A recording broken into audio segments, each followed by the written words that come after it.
And both teams are missing some players to the Colorado Cup, but I think it's arguable that it's the wind chill who are suffering more there. Jay Drescher, Brian Schoenrock, and the Lean brothers, Austin and Brian, are not here.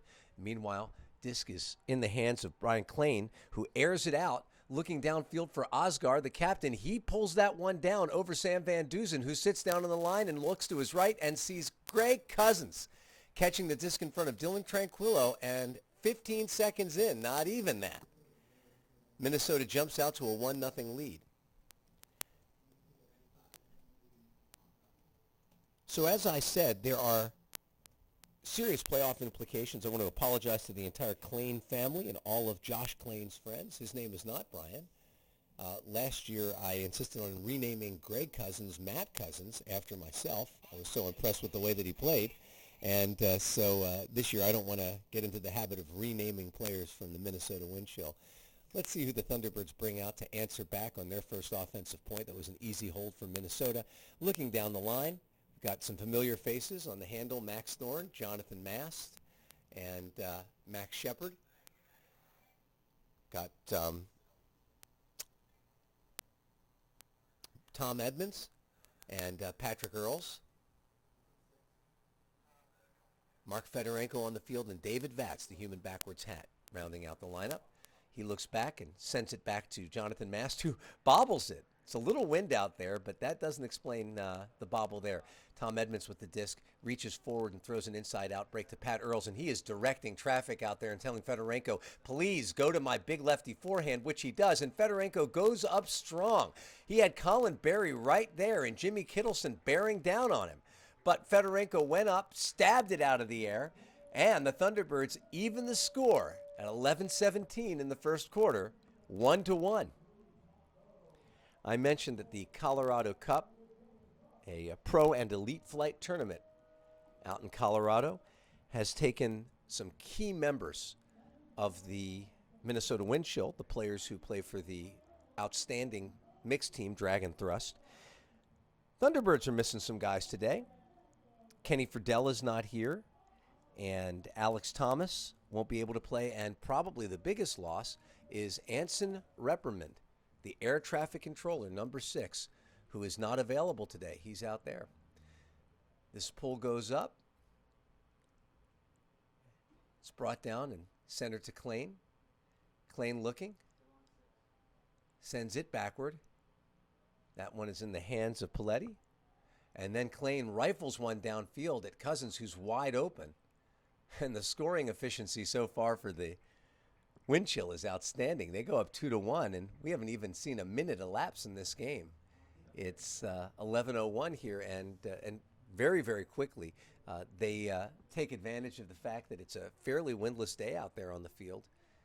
And Klain jacks one up, and there was nobody within shouting distance of Greg Cousins, who pulls it in for his second goal of the game. So far it's all Cousins all the time in the end zone. The Thunderbirds, of course, have to be happy to have a certain number, 81, there in his trademark gray hat. Thank you for pointing that out, Elliot Diamond, assistant GM, who's here in the booth with me. We are hermetically sealed behind glass so that Facebook Live is delicate sensibilities are not disturbed by music leaking in. We appreciate them protecting copyrights. Intellectual property is important, and right now the disc is the property of Jonathan Mast. He sees Tyler DiGirolamo cutting around the front of that stack. He loops around, catches it in front of Kittleson, and looks, and then he jacks a backhand to David Vatz. Does David Vatz have the jets to catch it? Nope, he doesn't. Falls about 11 yards deep into the end zone. It was a good look. It just had a little too much pace on it, and Vatz had a little too little pace. And now Danny Collum goes to pick it up. Jason Cheetah flanking him. DeClerc at the front of the stack. Running from the back is Berry. And now Brandon Mattis working deep against Ethan the Birdsman Beardsley. Disc is in the hands of Berry. Collum looking. Lucky nobody downfield caught up with it, because if they had seen that thing going way beyond him, that probably would have been deed. As it is, Mattis has it. Sends it in the middle to Berry. Berry looking. Has a friend next to him in the form of Collum. Collum surveys downfield, still sees a vertical stack. Decides to look off that one to Cheetah and sends it into the corner where it's Barry and Kittleson deciding who's going to go up for that one. But instead, DiGirolamo with a big block. That one just caught some wind and sailed. For a minute there, it looked like Colin Barry was going to be all alone with Jimmy Kittleson there maybe to clap his hands and cheer him on. But they soon had company because that disc found a little bit of air. And unlike a ball, my friends, a disc can float. And float it did. Edmonds with the disc now for the Thunderbirds. Sends it to Max Thorne in the middle of the end zone. Right there at pretty much the reverse brick mark. A little bit of a clog at the front of the stack. Edmonds briefly draws a little poaching company. And then sends one over the top. DiGirolamo right underneath it. DeClercq with him. DeClercq goes up. I'm sorry, that was Kittleson. Kittleson goes up, commits a little bit too early, but he recovered and was able to maintain that position, and Tyler never was able to get a hand on it. Now with an opportunity to break, Cheetah sends one up to Barry on an in-cut. They're here near the home sideline, and Barry, the lefty, sends it across to Kittleson, who finds Column in a vertical stack down the field. Cutting out of that stack is, well, this one gets popped up. Ethan Beardsley is underneath it and makes contact just enough to send that disc to the turf. So a big block and maybe the opportunity to hold for the Thunderbirds here. They certainly didn't want to give this one up. McCutcheon on the mark with Max Thorne with the disc. Patrick Earls goes up the line, so Jonathan Mass fills in the middle of the field. Fakes a big backhand, throws a little backhand to DiGirolamo popping out of the front of the stack. He's looking. He's got Earls deep. Had to be tempting. And then just flips one up to Edmonds. They play catch there over on that far sideline. Max Thorne reaches out with a right hand and pulls one in trailing edge. Surveying downfield, Earls gives a little head waggle to David Vatz, who takes the hint, but he was covered closely there. And as it is, Edmonds just shuffles one up to Ethan Beardsley, making a hard cut to the cone and just barely beats his man. I think that was probably Madison. And with 8 minutes and 12 seconds left, the pace of scoring has slowed down a little bit, and the Thunderbirds tied up with the Minnesota Wind Chill 2-2.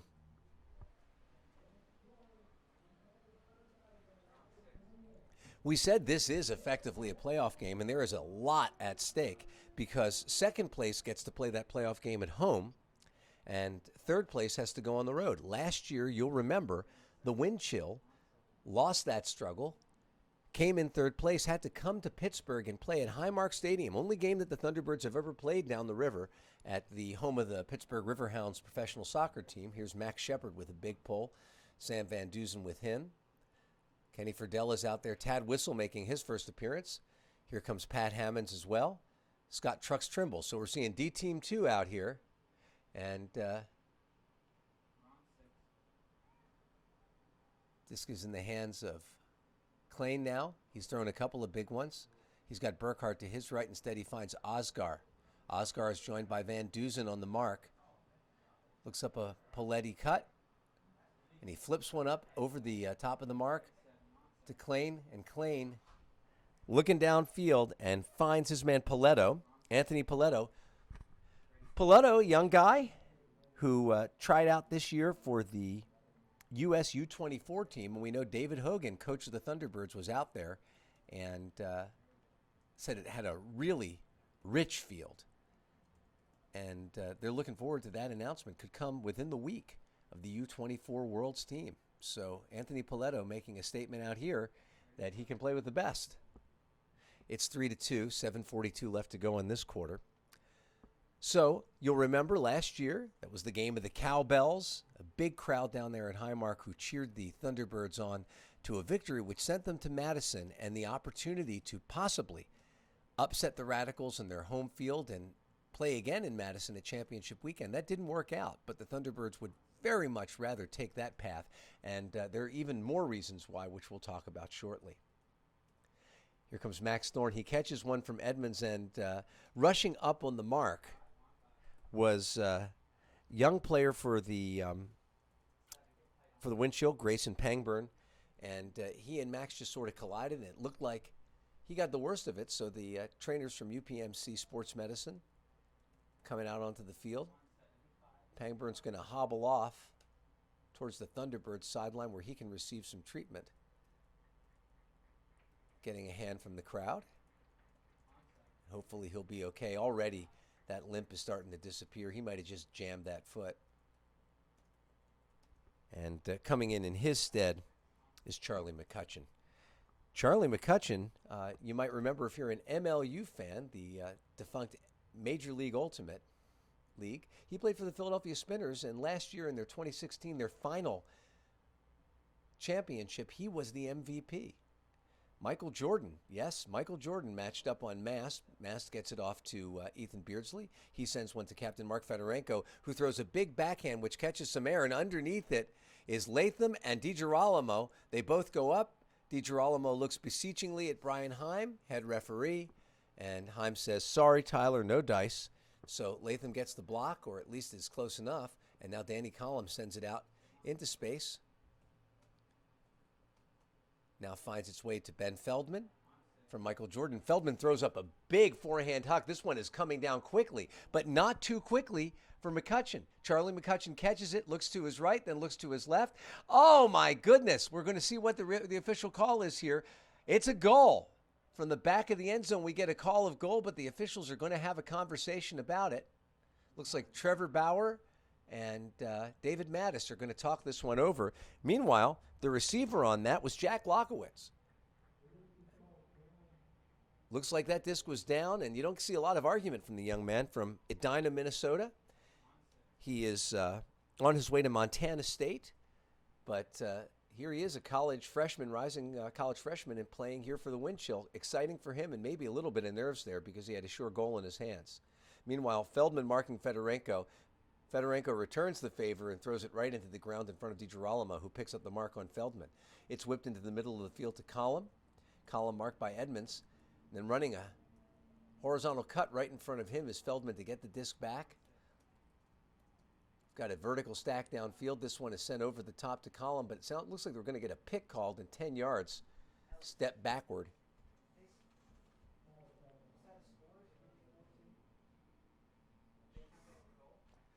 It's 3-2 Thunderbirds right now. 6 minutes left. Disc being put into play after that pick call. Hard defense by DiGirolamo, but a fluttering disc finds Feldman. Feldman being forced to his forehand. Quick cut from Collum to that forehand side. And now he flips a little high release to Tyler Latham. And the score is now 4-2 Minnesota. 5:40 left in the game. Or I'm sorry, in the first quarter. Second time in a couple of weeks I've tried to end this game after just 12 minutes. But don't worry, we've got a lot of ultimate in front of us.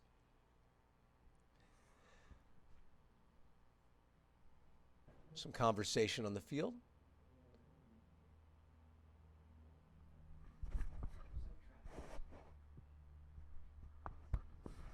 Another call on the field, so let's dial it back. And we've got a stall. Stall was called. It's going to be a turnover.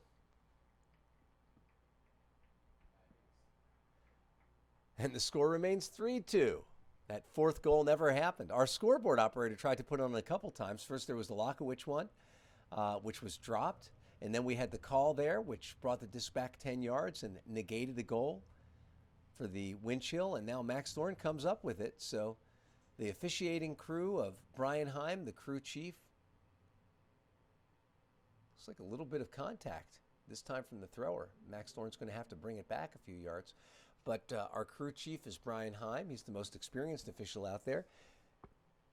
On our sideline is Dave Matten. He's refereeing his second game.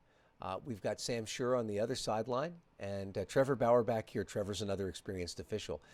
Max finds David Vatz. He flips one up to Ethan Beardsley. We've got the tallest and shortest players in the field, I think, right there briefly when Lockowitz came over to Mark Beardsley. Then there's an adjustment made, and Carlos Wall is on Beardsley now. This one's sent into the middle, and Edmonds catches it and flips it back out to DiGirolamo, who's handling quite a bit. He looked for Vatz in the end zone before, and he finds him now. So Dave Vatz, on a very eventful hold for the Thunderbirds, evens the score at 3-3 with just a little under 4 minutes left to go. So here's the situation. It's 9-2 is the record for these wind chill, and 7-4 for the Thunderbirds. Both teams don't have a lot of games left as we're getting pretty late into the season. For the wind chill after this game, they're going to play the always scrappy and dangerous Indianapolis AlleyCats next week, and they're going to play them on the road, and then they'll go back home to play the Thunderbirds. The Thunderbirds just have to get past Detroit, who will come and visit us here on the 15th. Last home regular season game for the Thunderbirds, and then, of course, they go on the road to play Minnesota. So this game looms large because if the Thunderbirds can win it, and they're certainly the favorite team to beat Detroit next week, they could come into that game with the opportunity to finish out the season with consecutive wins against Minnesota in non-consecutive weeks, and Detroit sandwiched in there, and take that second place. Now, are there scenarios in which the Thunderbirds might lose one of these games to Minnesota and still take second place? Well, then we'll be getting into point differential, and it gets complicated. So let's just say it's important that they win, if at all possible, their last 3 games. Van Dusen, matched up against Oscar, sends it far across the field to Burkhart. Max Shepard picks up the mark on him, but not before a pick call sends the disc back. We've said it before that the Thunderbirds refereeing crew is well known, particularly Brian Heim, for calling picks. Paletto has it. He finds Cousins.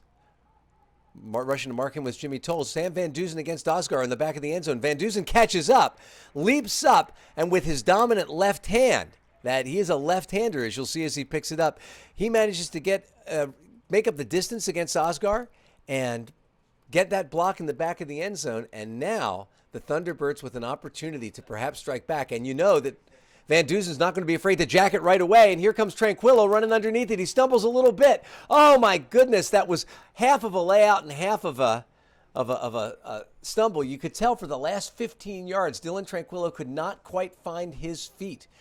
But D-Team 2, with some real stalwarts like Carl Morgenstern on the mark right now, Jimmy Toll, Max Shepard, are going to try to get another turnover. Almost came there, but Matt Burkhart saved it. Matt Burkhart, and he sends it up to Ethan Rasmussen. He's marked by Tranquillo and then briefly double-teamed by Maxstat. He flips one up to Osgar, and he's got a receiver going deep in the form of Anoka. Doesn't send it, though. And instead, Burkhart airs it out. Jimmy Toll deep, has position against Klain and pulls it out of the air, brings it back, flips one quickly to Shepard, and Shepard sends one deep. This one is going to be a contest between Steve Magilski, who loses a reading competition. Oh my goodness. This is definitely not a highlight reel. Vanuka wins the reading contest. Magilski watches him then send it harmlessly to the turf. This one floated by Xavier Maxstat, just as pretty as you please, to Sam Van Dusen, and it's a break. It's not a pretty break, but you know what? They count it just the same, and the Thunderbirds sees the lead for the first time in the game. It's 4-3, minute 43 remaining in the first quarter.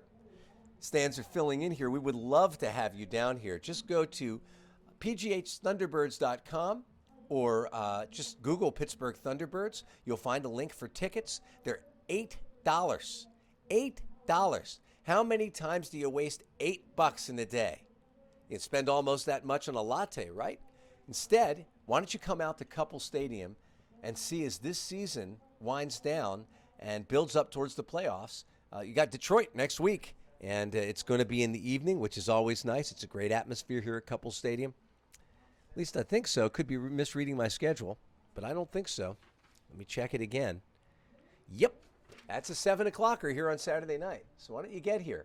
D-Team 2 did such a nice job that most of them stay out. Max Shepard for a big pull. Let's see if it'll stay in. If it does, it's definitely going to come down pretty deep. It doesn't, though. Sails out of bounds, and Matt Burkhart goes to pick it up. Oh, my mistake. It's funny, you know, in USAU play and league play, you know, you go and get the disc by yourself. Here, you got a lot of help. And Klain gets help from Brian Heim, who hands him the disc with Burkhart behind him. A little sandwiching in the back of the stack. Joe and Peggy Hammond's boy Pat on Paletto picks up that deep one, and now he's cutting in. Burkhart has it, pursued by Fridella. Now it's in the hands of Paletto. Handling for this team, the young man. He finds Carlos Wall. Big guy, eventually Max Shepard comes in, but it's an inside out right in front of Morgenstern. And this one, if it stays in, it didn't stay in. Greg Cousin made tracks, got over there to the corner, but he thought the better of laying out as that AstroTurf field disappears and the track comes in. Tad Whistle. Templeton Walcott III flips one up to Max Shepard, who toes it in, finds Tad again. Tad sends it into the middle to Fridella. Robarge, sorry, I've been calling Kenny Fridella's on the road, but Robarge sends one out, and I believe that's the Diesel. That John D'Amicus does a Superman. My apologies to both Kenny and Jordan. That is Robarge out there on the field, number 19, not number 14, Kenny Fridella. Thanks a lot, Elliot, who corrected me in my left ear. Burkhart now at the disc. Robarge joins him on the mark, shoots an inside out up the home sideline. Now in the hands of Cousins, marked by Whistle. He sends a floater up the line. It's going to stay in bounds. Shepard gets over, joins Wall, but he's too late. And meanwhile, cutting into the end zone, Osgar picks it up with his right hand. And with just 18 seconds left in the quarter, it's 4-4. So we're set up for one of those AUDL moments. Last 30 seconds of the quarter. The timing rules change a little bit. It's not going to start until the first pass is thrown by the Thunderbirds. And we could have one of those jump balls in the end zone, and anticipating that, you've got some leapers and some huckers and some tall guys out here. At number 1 and number 7 on the line, respectively, are two of the guys you can expect to see there in the end zone. Ethan Beardsley and Tyler DiGirolamo. Not unlikely, Mark Fedorenko's out there too, another big body. Not unlikely to huck it. Patrick Earls, Jonathan Mast, and Max Thorne. And then there's David Vatz. What's David doing out there? Don't be too surprised if he ends up with the goal in his hand. Hiding behind those tall trees, waiting for it. And he'll find that space in the end zone where he might be able to pull one down. Max Thorne picks it up and the clock winds. Tyler DiGirolamo has it. 15 seconds left. He's joined on by in the middle of the field, Max Thorne's in the power position. He's got about 8 seconds to make a decision. Now Tyler has it, and it's a hammer. His patented throw across field. Fedorenko, Beardsley underneath it. Fedorenko goes up, pulls it down, and with zeros on the clock, the Thunderbirds take the lead 5-4 to end the first quarter. And Thunderbirds fans have been waiting a long time to see those Tyler DiGirolamo hammers begin to bear fruit, and they almost always do. You go on YouTube and find Tyler DiGirolamo's highlight reels, and you'll see those hammers just raining down from the sky. Nobody throws it better, and Fedorenko did a terrific job establishing position, goes up with two hands, pulls it down. So the Thunderbirds with a lead as that first quarter comes to an end, 5-4. Have to feel good about that. It was an up and down quarter. Meanwhile, looking down from inside our glass-enclosed, air-conditioned press box, we see naked Bill Holman sweating it out there with his famous yellow fedora and his blazer.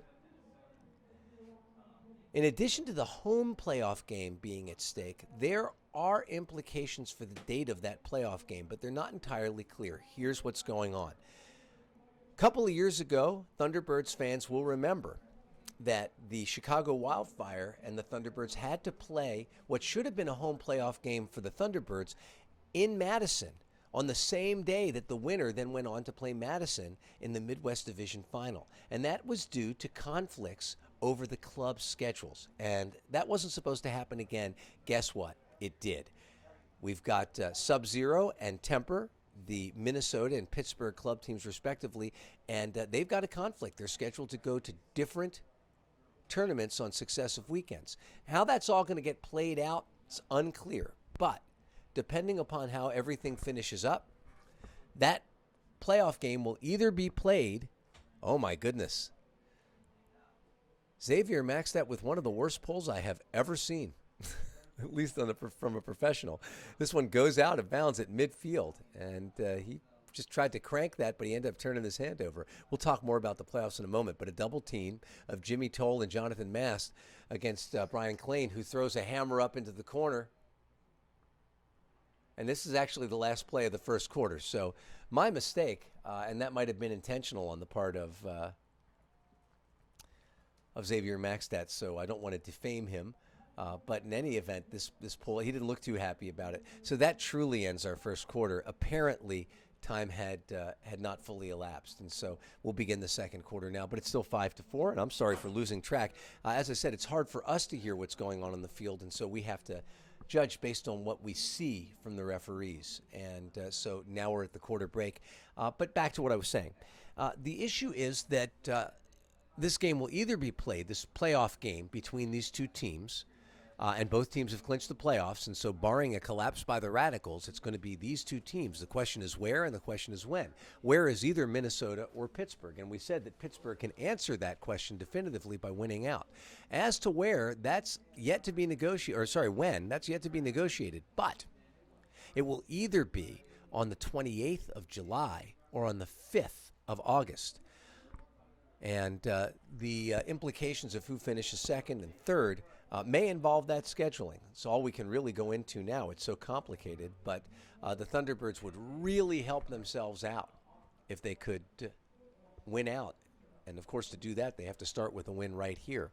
As I said, it's going to be a tough task to win that second game, because when they go to Minnesota, you can be sure that String Schoenrock, a human highlight reel, and their leader this season, Jay Drescher, possibly their best player, and the very steady and important Lean brothers, Brian and Austin, will be back almost certainly for the wind chill, and they're going to be a tougher team, and they're going to be playing at home at one of their venues. They have three, and I can't remember which place that will take place, which stadium the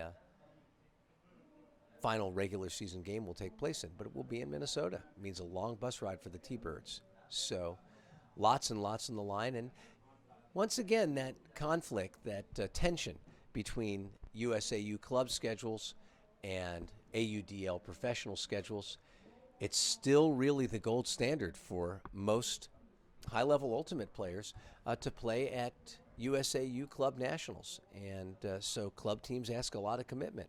At the same time, playing in front of your fans, playing this one-day format, getting paid to play ultimate, those are all big draws for players. And so there is always a tension, and how that tension gets resolved, both for the individual players and between the league and the national governing body of the sport, has made for some interesting and sometimes unfortunate situations. We've got one coming up. I'll tell you this, for those of you who are fans of the live stream and have been nice enough to let us know that you enjoy it, I won't be available for either one of those games. I will be playing in Wildwood with the Bryn Mawr Otters, or the Bryn Marauders, depending upon how you pronounce it. There's an otter on the shirt, and that, of course, is from a mispronunciation, as this pull wafts down into the hands of Thomas Edmonds to start the quarter. And then we'll be on vacation after that, so it'll be somebody else behind this microphone. Edmonds has the disc in his hand, and Dylan DeClercq joins him. Danny Cullum rushes over to Mark Fedorenko. Condor, as his friends call him. Fedchko, as we sometimes call him. Patrick Earle's working very hard against Colin Berry and getting open up the line. And then he rewards himself by doing his favorite thing, jacking a huck. The only question is, will it come in bounds? And we see the signal from Brian Heim, and he says, yes, Fedorenko got that trailing foot down, and you could see those turf turds kicking up. And sure enough, the Thunderbirds start off capitalizing on that end of the quarter goal with a hole to go up 6-4. So a beautiful shot from Patrick Earles, who managed to work hard, get open on that downfield dump, if you want to call it that, a little strike cut. And then in that power position, he's got more than enough power to find Fedorenko, who runs to the sideline and says to Hogan, he makes the little spoon and dish motion, feed me, feed me. And that's what they intend to do. He scored the last two, one on a hammer from superstar Tyler DiGirolamo, and one on that backhand lefty huck, which found him just at the borderline. Sam Van Duzen is going to send this one deep. Xavier Maxtat, Max Shepard, Dylan DeClercq, Jimmy Toll, Carl Morgenstern, Steve McGilsky running down, and Brian Klain with the disc in his hands.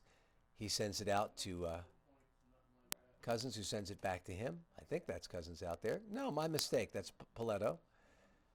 Paletto has it now. Max Shepard working hard against Burkhart and then sagging into the throwing lane, working out of a horizontal stack downfield. Wide open over here is Paletto, but Burkhart decides to send it to Rasmussen. Rasmussen whips it up the line. Over on that far Minnesota sideline from here, Osgar has it. Really nice high release to Burkhart, who throws it just beyond a leaping mark from Max Shepard, which might have been just enough to push that disc out of bounds beyond the reach of its receiver. Jimmy Toll down there just to make sure. And now Max Shepard is going to put the disc in play Question is where?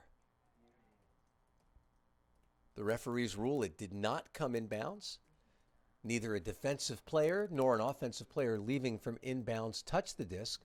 And so the disc is going to be put in play. Oh, hold on. I'm confused. There must have been a call because it's now back here in Minnesota's possession. Mogilski. Dylan DeClercq lays out, tries to catch it before Rasmussen can, but he can't. Van Duzen puts the mark on. Osgar running deep. Maxstat's not going to catch up to it. Will Osgar? He does.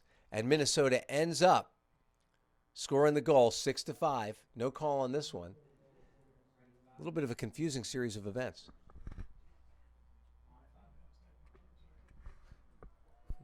Not entirely clear how that errant throw up the line didn't end up being a turnover for the wind chill.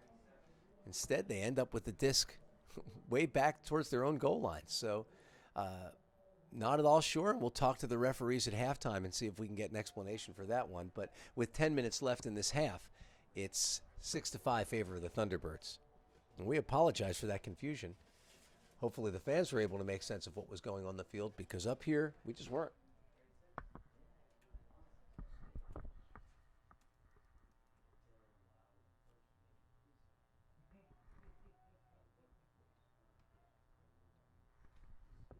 Earls takes the first pass from Edmonds and then sends a little inside out up to Max Thorne, who puts some air underneath it, trying to find Tyler DiGirolamo. And it traveled just a little bit too fast, a little bit too far. So instead, Jason Sheeta is going to pick it up. Really interesting and fun conversation with Sheeta before the game. Asked him, hey, man, I noticed that you ended up playing in the New Zealand National Championships. This is a guy from Minnesota, plays for Grey Duck. And what were you doing there? And he told me that he'd spent a year over there and had a friend from Wellington who knew that he played Ultimate, so put him in touch with the New Zealand club team from that city of Wellington. Whoa! Point block by Edmonds, puts his hands up in triumph, but we're getting a call from the sideline.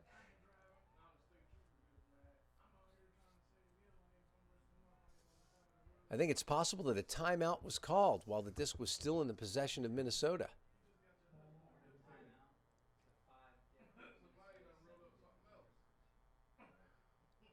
So that point block, as happy as Edmonds was about it, looks like it never happened. Thunderbirds are going to send out a defensive team to try to see if they can get one that does happen before a timeout call. Looks like it's going to be Robarge and Whistle, Diamikis, Peggy and Joe's boy, Pat Hammonds. We'd like to say hello to them, watching from the eastern part of the state, always with their eyes and ears on the stream. It was nice to meet them earlier this season. Terrific folks, and their son is a terrific guy. So, as always, Peggy and Joe, hope you're having a great day out in the Philly area. Rounding out this lineup, it'd be Scott Trucks Trimble, Morgan Stern on the mark. Meanwhile, we've got Vinoka in the stack. Back of that stack is Osgar, and we got a little reverse Moses going on. Van Duzen going with Vinoka deep. So instead, the handlers throw it around. Burkhart tossing it back and forth with Rasmussen, who now has the disc, and Klain. This one's going to be closely contested, but coming in hard was Cousins, who pulls it down. He laces one up to Osgar, who's being marked by Trimble. Vertical stack downfield. This one is broken. Paletto's got it. Paletto throws an inside out up for Cousins, and it is a beautiful throw. It's just perfect. He gets beyond Pat Hammonds, and Paletto's been a little bit tough for me to spot. I think I've miscalled his number a couple of times, but he's making himself hard to forget. With those red cleats and an inside out like that, which sits up just beautifully. And with 8:34 in this quarter, Minnesota gets a break. That Max Thorne to Tyler DiGirolamo throw that fell in the back of the end zone, that prompted Minnesota's coach Phil Bowen to call a timeout just in time and send his offensive team out there, and they got the job done, and this game's all knotted up again. So, yeah, we talked to Jason Sheeta. He's back out on the field. And, he said he ended up playing for Wellington. It was a lot of fun. Never went to New Zealand with the intention of playing in their national championships, but what he found was that New Zealand Ultimate is really good Ultimate. So if we've got anybody listening from any Kiwis watching our stream, he said that a number of those teams were very strong and that some of the top players could play for just about anybody. Here's Mark Fedorenko coming in to catch one from Patrick Earls. Earls looking to give it to get it back, but instead Ethan Beardsley finds it in the middle of the field, and he sends a nice throw out. It's a long throw for him to Earls, who sends a little backhand up to Tyler DiGirolamo, who hits Max Thorne, his longtime buddy and partner in crime at Pitt. Of course, Tyler coming back from England, where he visited Alex Thorne, Max's older brother. We spent the evening with the Thorns last night. It was wonderful to see them. See Henry here with Michela Leonetti, the wife of Thunderbirds assistant coach Dave Leonetti, who's out there on the field with his son Finn, who's all sunscreened up. Looks like little Reese is at home. So the Thorne family out here, Leonetti family out here, and Tyler DiGirolamo, practically a member of that Thorne family, hooking up with his little brother, Max Thorne, to send the Thunderbirds up 7-6 with 8:12 left. Didn't take very long. Real efficient offense. So yeah, New Zealand Ultimate. Something to write home about, which I'm sure Sheeta did. But now it's time for Minnesota Ultimate. Burkhart settles underneath it, flips it up to Klain. Klain looking at a vertical stack, and there's Vanoka cutting deep off the top of that vertical stack, pursued by Mogilski, and this pass floats. It was just a little in cut, and it floated over the head of the receiver. We'll get a read on him in a moment, but the Thunderbirds have another opportunity to break. The defensive team out there with Sam Van Duzen sending a pinpoint inside out to an in-cutting Jimmy Toll. Jimmy looking at his options, and he sends one over the top to Max Shepard. Shepard has Mogilski fighting downfield for a cut to the cone. Instead, he sends one, and I think he misread Van Duzen. Van Duzen looking to cut up into the middle for Max Shepard, and then thinking the better of it, seeing too many defenders crowded there. So he kind of stopped his cut, and it was smacked down. Didn't see the number of the truck that got it. But now it's in the hands of Greg Cousins, who's looking downfield, and he's got Oscar working against Van Duzen. And Van Duzen gets, he catches it just in front of Van Duzen in bounds.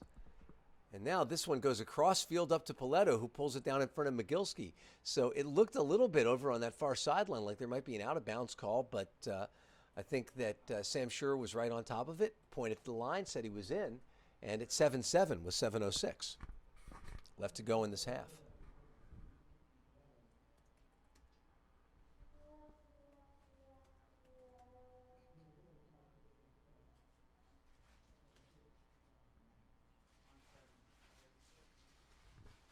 We expected this one to be close. It is. No surprise there. And definitely, so far, I think the standout of the game has got to be young Anthony Paletto. And we might get a chance to watch him in the U24 World Championships, depending upon we hear. But we are getting a conversation on the far side of the field, and it looks like they're talking about whether or not that disc was in or out of bounds. That catch was in or out of bounds.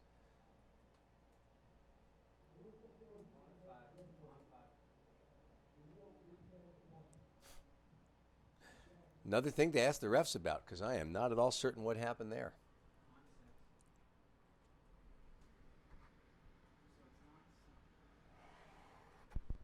Game still tied at 6.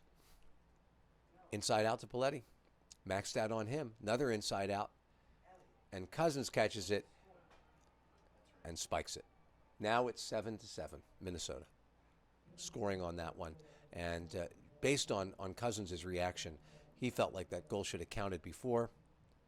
We're not entirely sure why it didn't.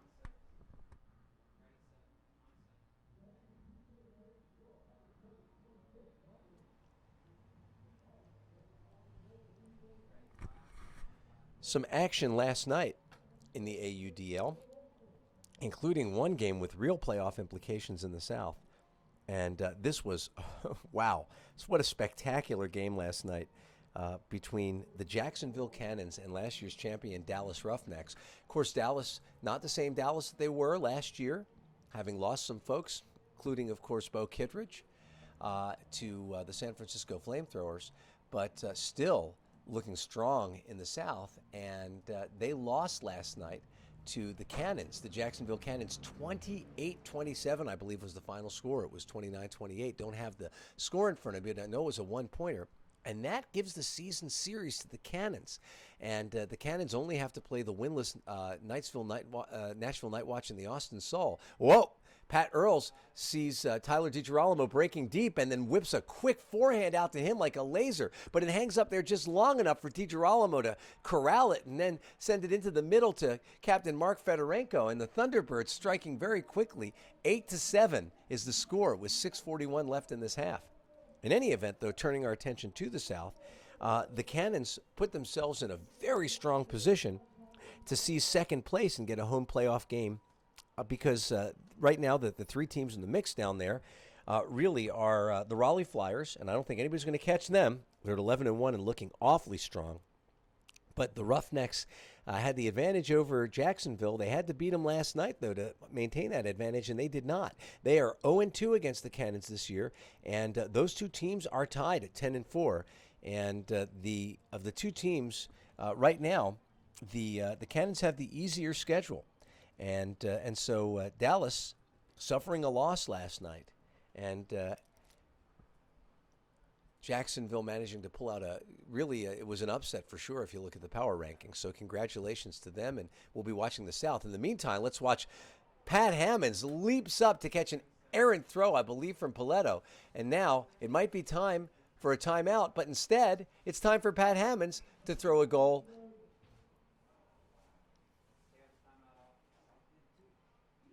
Looks like maybe we did call a timeout. Let's take a look. John D'Amicis excited to catch that one from Pat Hammonds, and Pat's probably going to come on over and say to Hogan, "You didn't have to do that, Coach. I had it," and he did have it. He threw a nice backhand, did a little skip, surfed the air, settled down into the hands of a streaking John D'Amicis, who was all alone, and that would have put the Thunderbirds up. But instead, actually would have put them up by a couple. But instead, the Thunderbirds called a timeout to try to get the offensive team onto the field. And at this point, looking at that offensive team, no unfamiliar faces. Mast and Earls and Thorne on the handle. Downfield, well, actually, we'll probably send Thorne downfield to cut in that kind of middle handler position. And instead, we'll have Edmonds back handling. And then downfield, the Wiley Vats and Beardsley, the Birdman, Ty D. And so let's take a look at this configuration here. Edmonds flanking Earls. Vertical stack, Mast at the top. DiGirolamo at the back. And these guys had better score. Otherwise, I bet Pat Hammonds and Diesel are going to have something to say to them. 6:23. Scores 8-7. Thunderbirds. Edmonds pushing hard up the line, being marked by Column, and now running a little swirly cut up the top there is Mast, and he's going to catch it from Max Thorne. He didn't catch it right up the line, and there's an example of ultimate being played right in a narrow field about 5 yards on the Minnesota sideline, and the Thunderbirds, and you'll forgive me, you tender ears, but in ultimate we call that jamming it up the jam hole. And it's 9-7 with 6:15 remaining in the second half. Really nice work, and the offensive team shakes off the pressure of watching the defensive team score a goal during a timeout and comes out and does what they're supposed to do. Those handlers working with what we used to call retro cuts. They're called strike cuts these days. And Mast made one, but Thorne ended up catching it in front of him. Mast just continued his path into the end zone where he received the score from Max Thorne. Now, trying to cement this break, not give up another one in return, Van Dusen, Toll, Shepard, Maxtat, Tranquillo, Morgenstern, and Mogilski. D1. Burkhart brings it down, centers it to Klain. Vertical stack, Paletto at the front. Cutting off the back is Cousins. Catching it here in front of us.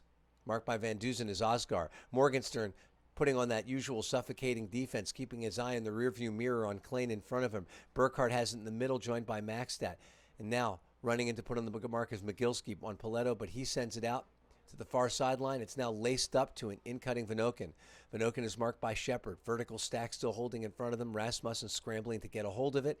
Sends it out and relieves some pressure to Cousins, who airs it out. Van Duzen is going to try to run this one down, floating very nicely. And Osgar does not let him get another block. This time comes down a little bit quicker. Osgar jumps up to get it. 5:35 remaining in the first half. Thunderbirds 9-8. Minnesota holds. Put a little bit of pressure on the O team to score and keeps them from pulling away. Some really great work this season since the end of the Pitt season by Carl Morgenstern.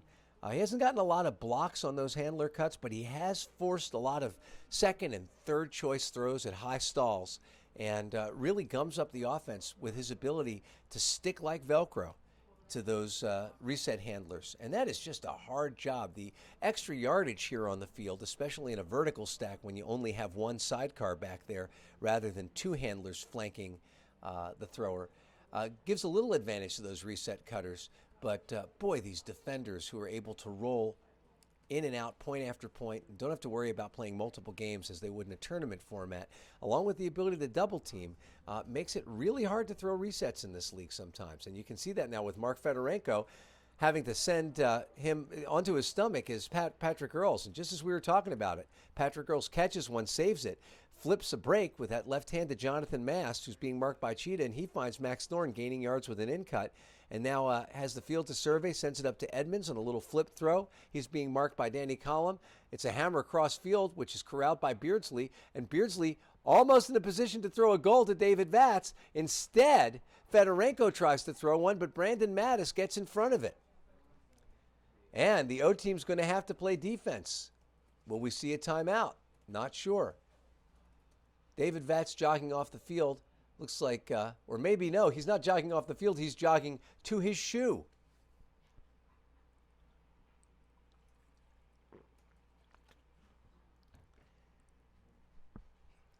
He faked himself out of his own shoes on that little wiggle-waggle cut over there in the end zone. Left that shoe back there at the 2.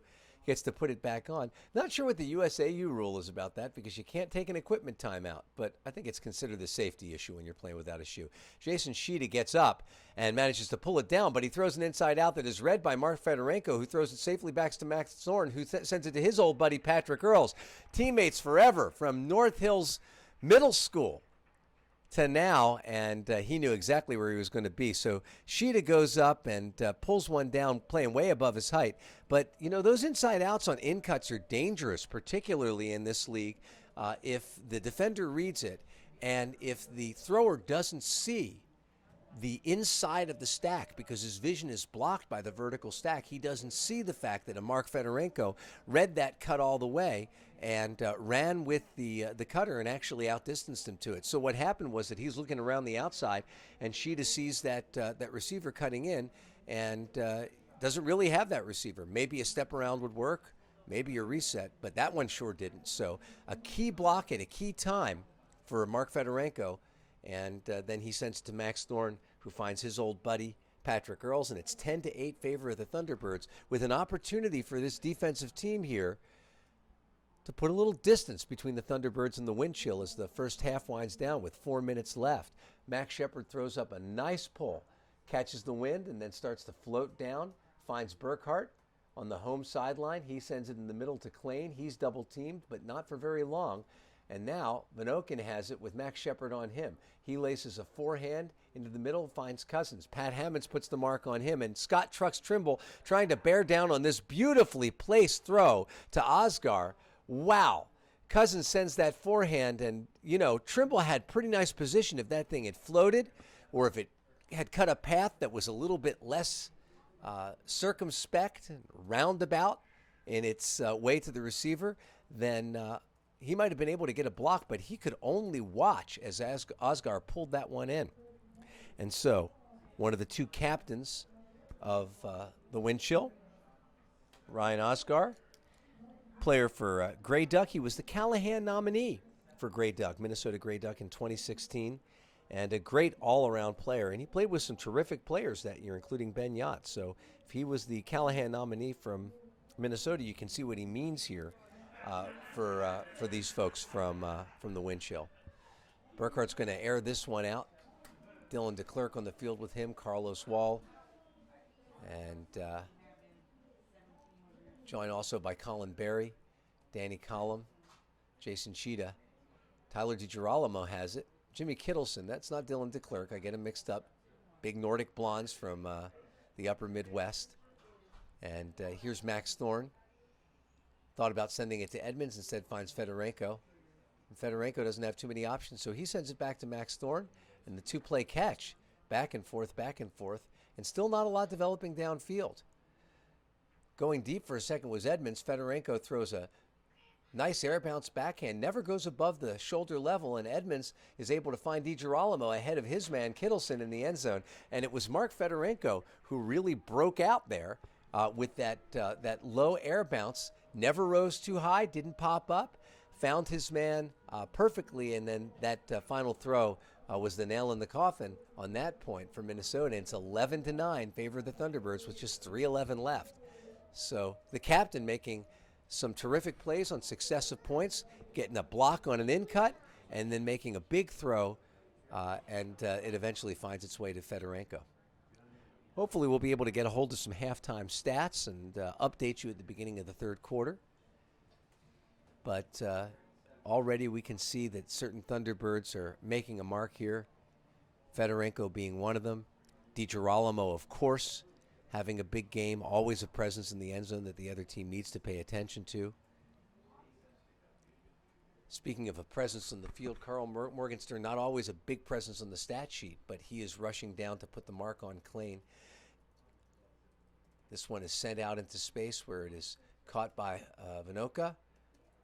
He sends one to an in-cutting Cousins, who's been dangerous with that forehand all game, and this time he sends one up to Klein, drops quickly, and he has to go down to catch it. And Klein says he was out of bounds. Morgenstern appealed to him, and we see the integrity rule invoked there. And he defers to Morgenstern and says, you landed out of bounds, buddy. And or maybe he just didn't corral it completely, didn't have full possession. Morgenstern sends one out that Maxstat has to track down, and it's Paletto who manages to get to it first, diving in front of Maxstat. And so Morgenstern with the error there, he put defensive pressure on, and there he is spiking it again. The feisty Cousins, who had thrown that disc up that resulted in the turnover initially, and now a little conversation between Morgenstern and Klein on the sidelines, or in the middle of the field, as both make their way to their sidelines. And with 2:22 on the clock, it's 11-10 favor of the Thunderbirds.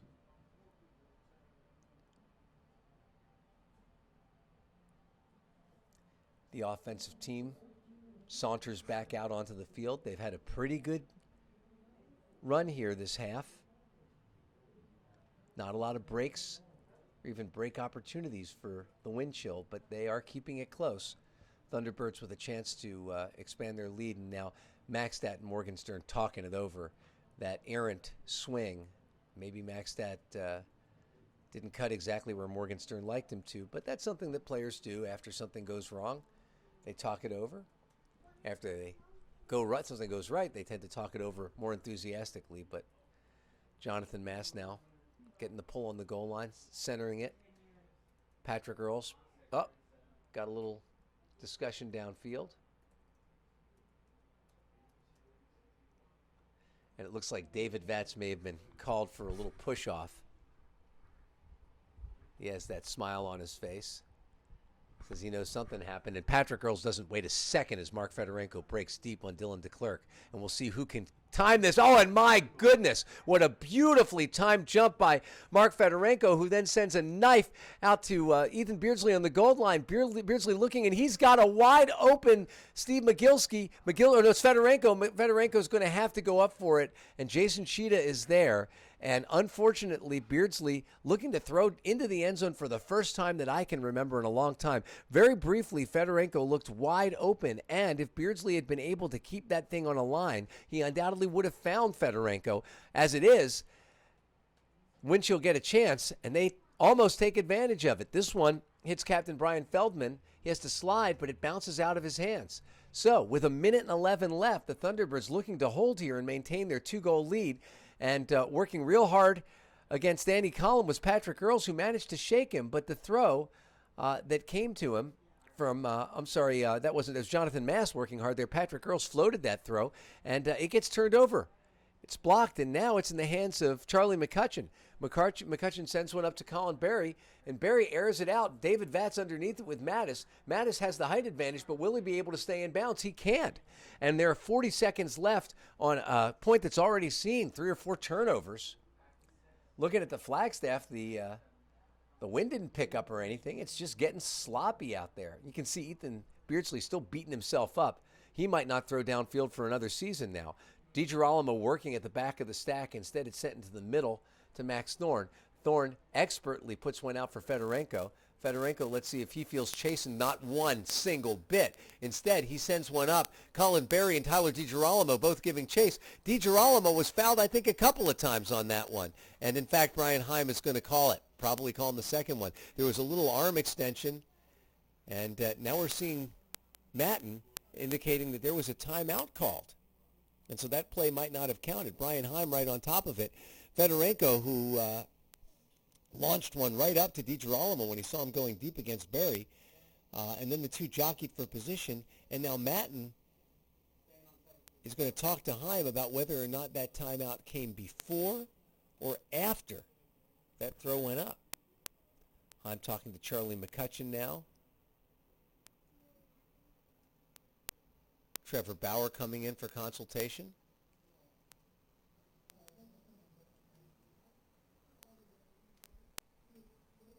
And the two teams are going to huddle. Got 3 seconds left in the game, and that's probably why Fedorenko launched it when he did. And they're saying put 5 seconds on that clock. Dave Matten holding up 5 seconds. So it looks to me like a timeout was successfully called by the Thunderbirds on the goal line. Matten saw it. Heim called the foul. So the dish should be put into play at the point of the infraction since the foul was not in the end zone. Colin Berry did foul Tyler DiGirolamo.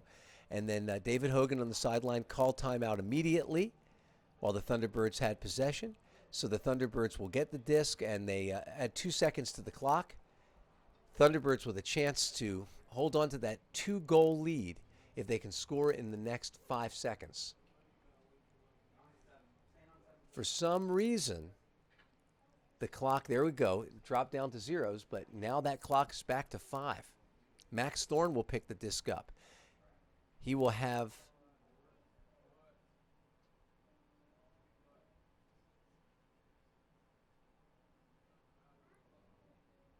Patrick Earls behind him. Tyler DiGirolamo at the top of the stack. Mark Fedorenko, David Vatz, and Jonathan Mass. But this is just going to be DiGirolamo to the break to start. He's marked closely by Berry. You see Vatz dancing at the top of the back of the stack against Cheetah.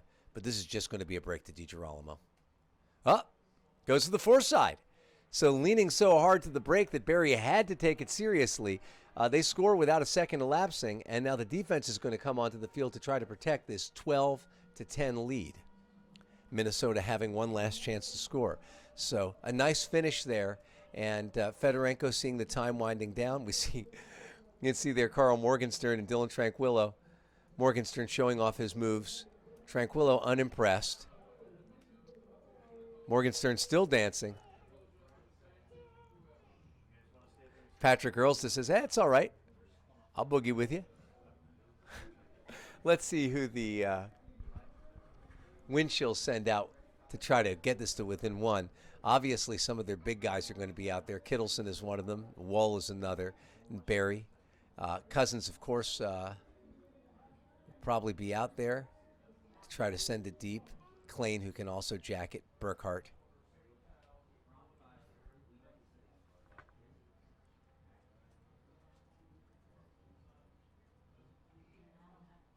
Thunderbirds are going to counter with their D-line. Beardsley's probably going to play defense in the end zone along with Trucks Trimble. Jimmy Toll down there to run down this pull from Sam Van Dusen. Xavier Maxtad, another big guy. You see the Thunderbirds standing back in that deep safety position, 3 of them. And this is a great pull by Van Dusen.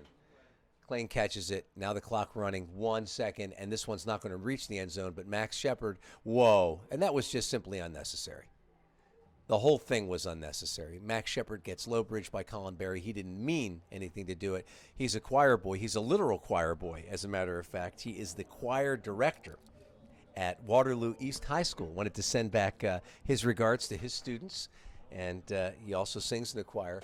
So he didn't mean to do any harm there, and ultimate players just have an instinct for going up and getting the disc when it's in the air, but that one wasn't going to reach the end zone. There were zeros in the clock, and there still are. So the first half comes to a close. It's been a tight one, but the Thunderbirds managing to go up a break and stay up a break, 12-10, as the first half ends, and the long journey towards a home playoff game has to begin with a win today, and the Thunderbirds off to a good start. We're going to take a break for a while. This is by some of the supporting cast here who have managed to get a break and hold it. But Thunderbirds are going to have to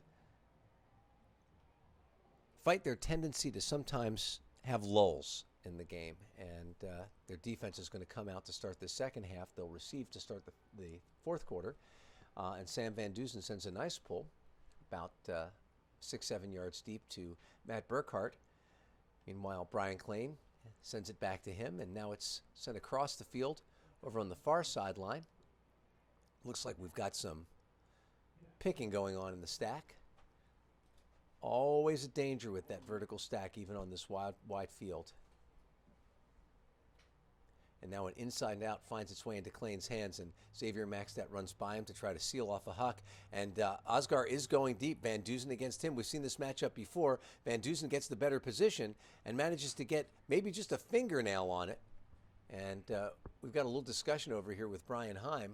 Maybe thinks that Sam Van Dusen fouled Ryan Osgar. Sam Van Dusen doesn't think so.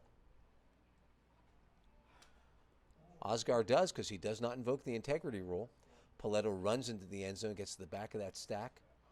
Osgar will have it at the front. Jimmy Toll on the defense. He manages to shut down a frantically cutting Cousins. Now Klain has the disc. He sends it out, and with two defenders around him, Burkhart pulls it down, but there is a discussion.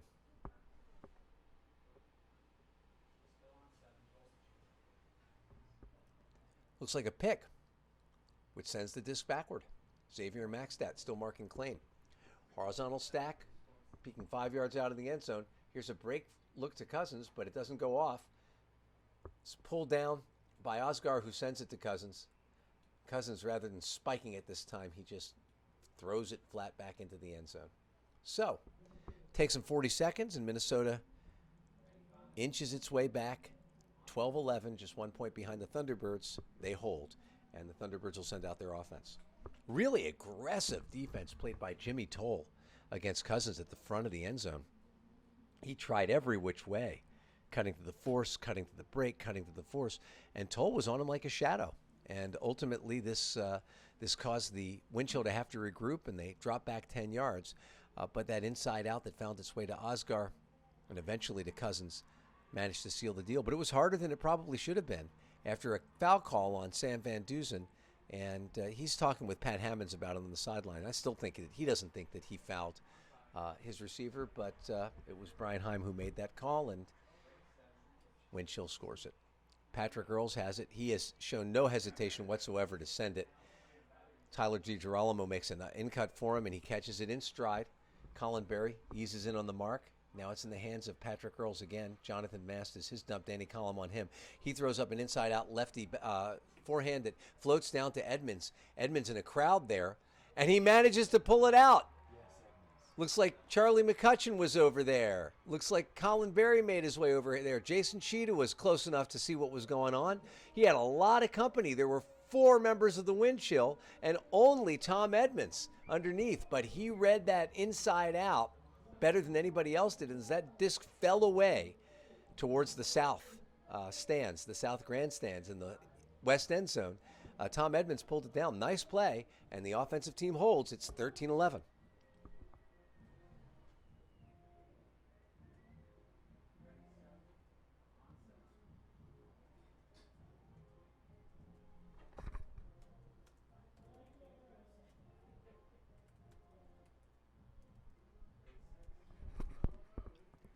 Van Dusen with another pull. This one's going to be good too.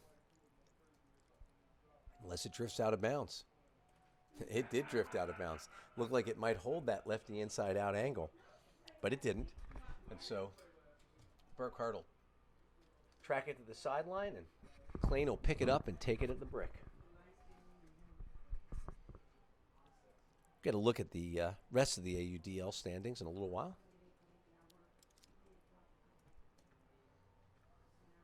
Burkhardt has it. Sends an inside out on an in cut, which eventually finds its way into the hands of Cousins, and he jacks a backhand after a big forehand fake. Vanokin is his intended receiver, and Diamikis lays out in front of him, but to no avail. 9:38, 13-12, favor the Thunderbirds. Looking at the most recently posted standings, might not reflect every game that took place last night. For instance, the LA Aviators in the West knocked off the San Diego Growlers, ending their playoff hopes. And then that left the San Jose Spiders sitting atop of the West, but LA may now have them in wins. They were at 8-4. FlameThrowers right behind them, and then the Seattle Cascades, and then bringing up the rear out of contention, the Growlers and the Vancouver Riptide.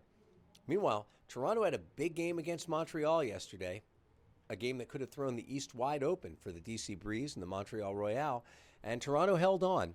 And just as they have every year, they are very likely to win that division. So as the regular season winds to a close, that second season is heating up, and you want to stay with the AUDL. Go to theaudl.com or download the AUDL app for your phone or your tablet, your mobile device. It's a nice little app. It's updated from last year with some news features, and it'll give you everything that you need: statistics, records, and also some of the great writing that is on the AUDL site. Meanwhile, speaking of great, there goes Edmonds again, climbing the ladder to pull down this throw. And now on the doorstep is Patrick Earls with that lefty looking across the field and then thinking better of it and decides to send it to Max Thorne. Now Edmonds sends it over to Tyler DiGirolamo. Thunderbirds arrayed roughly in a vertical stack. Now they're coming together. DiGirolamo playing catch with Thorne. He's 5 yards out, and he throws an a bender forehand to Edmonds, who once again goes up. Sheeta was right there. Edmonds spikes it right behind Sheeta.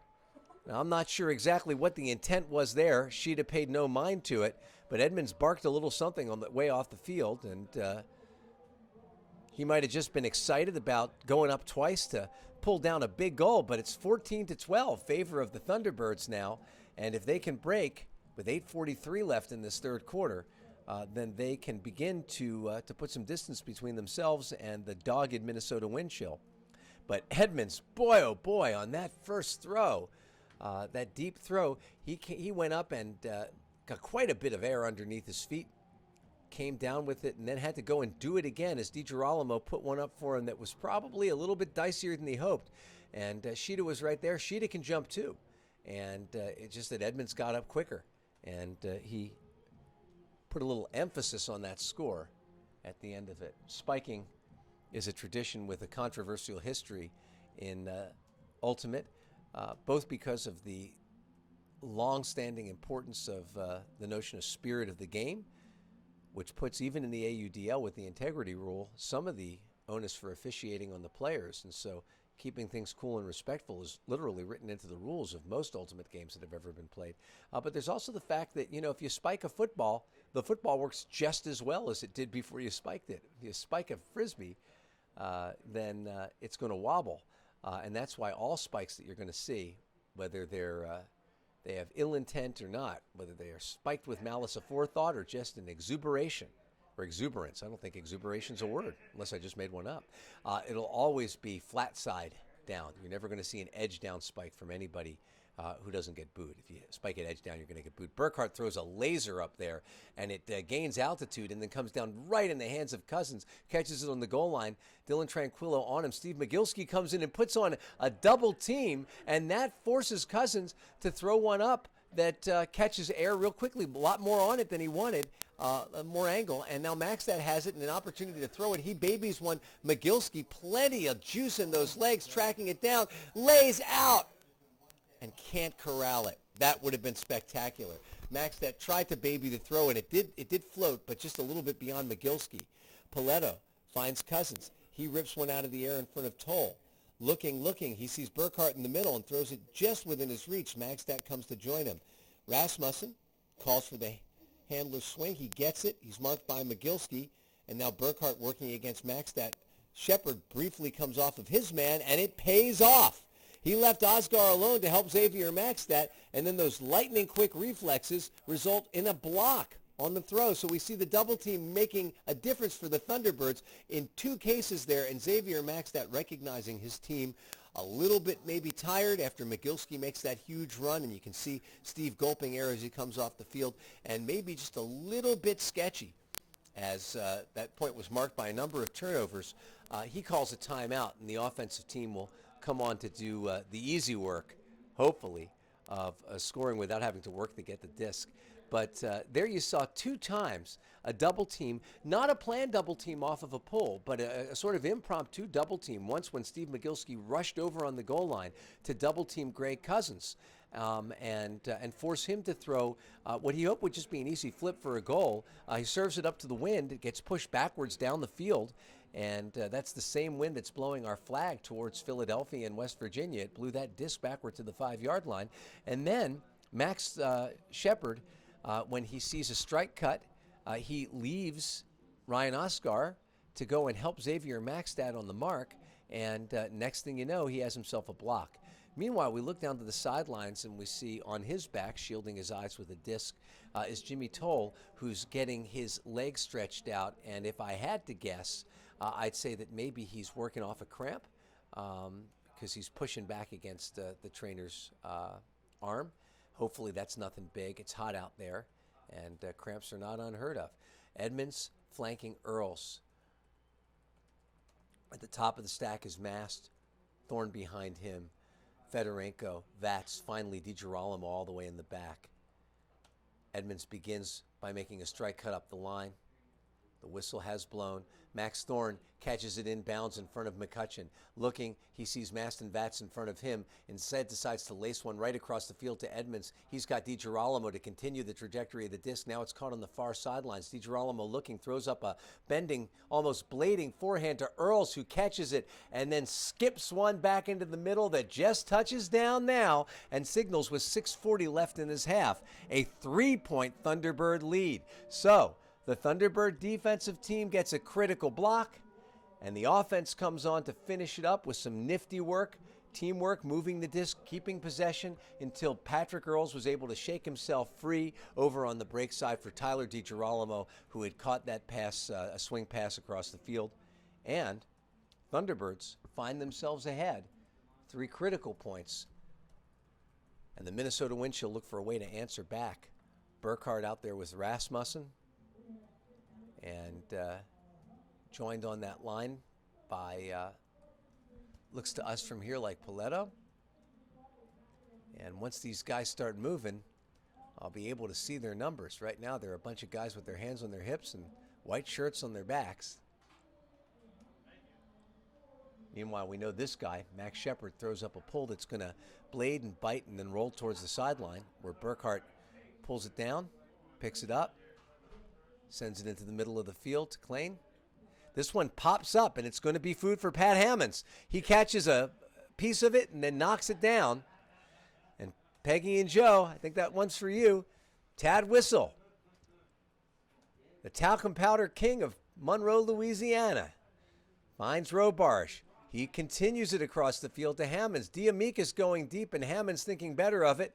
Snaps one into the middle, which was intended for Tad Whistle, but instead moves beyond him. And though Max Shepard made a bid for it, it was knocked out of the air by a member of the Wind Chill. Looks like it was Cousins. Now Klein has it. Cousins going deep. Shepard trailing him. If Cousins can catch up to this one, it'll be impressive. And he does catch up to it just enough to mack it. And he reacts with some disappointment. He had beaten Max Shepard down the field, and that throw found that outstretched left hand. He went after it with the left. That's what you're supposed to do. Great receivers in Ultimate are ambidextrous catchers. And that was the best chance he had to pull it in, but it had a little bit too much on it. So with 5:48 remaining, if this defensive team can convert, Thunderbirds will have a very big lead. Scott trucks Trimble, making an in-cut for Robarge. Now Shepard has it. Max Shepard can't resist the opportunity to throw it to Diesel. Rasmussen marking him. It tracks across the field, and Pat Hammonds cleans up the garbage. Diesel might have touched it, he might not have. Hammonds looking to throw a safe pass, finds Trucks. Trucks sends a backhand out into space, laying out for it, and pulling it in is the Birdman, Ethan Beardsley, to complete a break that with 5:24 remaining in the third quarter sends the Thunderbirds up 16-12. We're into multiples of 4 here as this fourth winds its way along. If anybody could follow that, congratulations. All you really need to know is that the Thunderbirds are in the process of possibly breaking this game open if they can continue this roll. Some of the wind chill throws starting to get tossed around a little bit by this wind, and there was one right down here near us that just popped up, and Pat Hammonds was there to make short work of it. When it hit the turf, the D team, not needing a timeout this time, worked the disc down the field. And a hug from Max Shepard that probably didn't go just the way he wanted it to. A little bladey managed to find its way either through or off of Diesel Diamikis into the expectant and alert hands of Pat Hammonds. And now Sam Van Dusen with his friends Xavier Maxtat, Tad Whistle, Dylan Tranquillo, Carl Morgenstern, John Diamikis, and Steve McGilsky send one deep. There, Cheetah fields it, finds Klein. He fakes a backhand. Sends it back to Cheetah. Now Barry has it. He's joined by the Diesel. And he throws a lefty backhand into the middle of the field. Cheetah finds an in-cutter and then gets it back from Osgar. Osgar marked by Xavier Maxtat sends a nifty inside out backwards. And now Paletto's got it. And he finds Pangburn. Pangburn over there sends it back to Paletto. Two young guys. Morgenstern, a physical defense against Klein, and Cheetah saves a possible turnover on a laser of a swing. Maxtat with him. Tad Whistle running with him. Maxtat rolls temporarily to impede the cut of Paletto, and now Cheetah sends one to the break. Klein has it, throws it up around a leaping Morgenstern. Tad Whistle has to watch as Anthony Paletto catches it on the far sideline. That's to the break side, and it's hard to blame Tad Whistle for not being able to shut that one down. This field is so wide here that you can't let somebody get you to overcommit to the break. You have to trust your mark, but that hurried over to the sideline pretty quickly, and it all started with just a break handler throw by Cheetah over to the sideline, and that allowed that throw eventually to go up. So 4:27 in this half. Thunderbirds with 16, Minnesota with 13.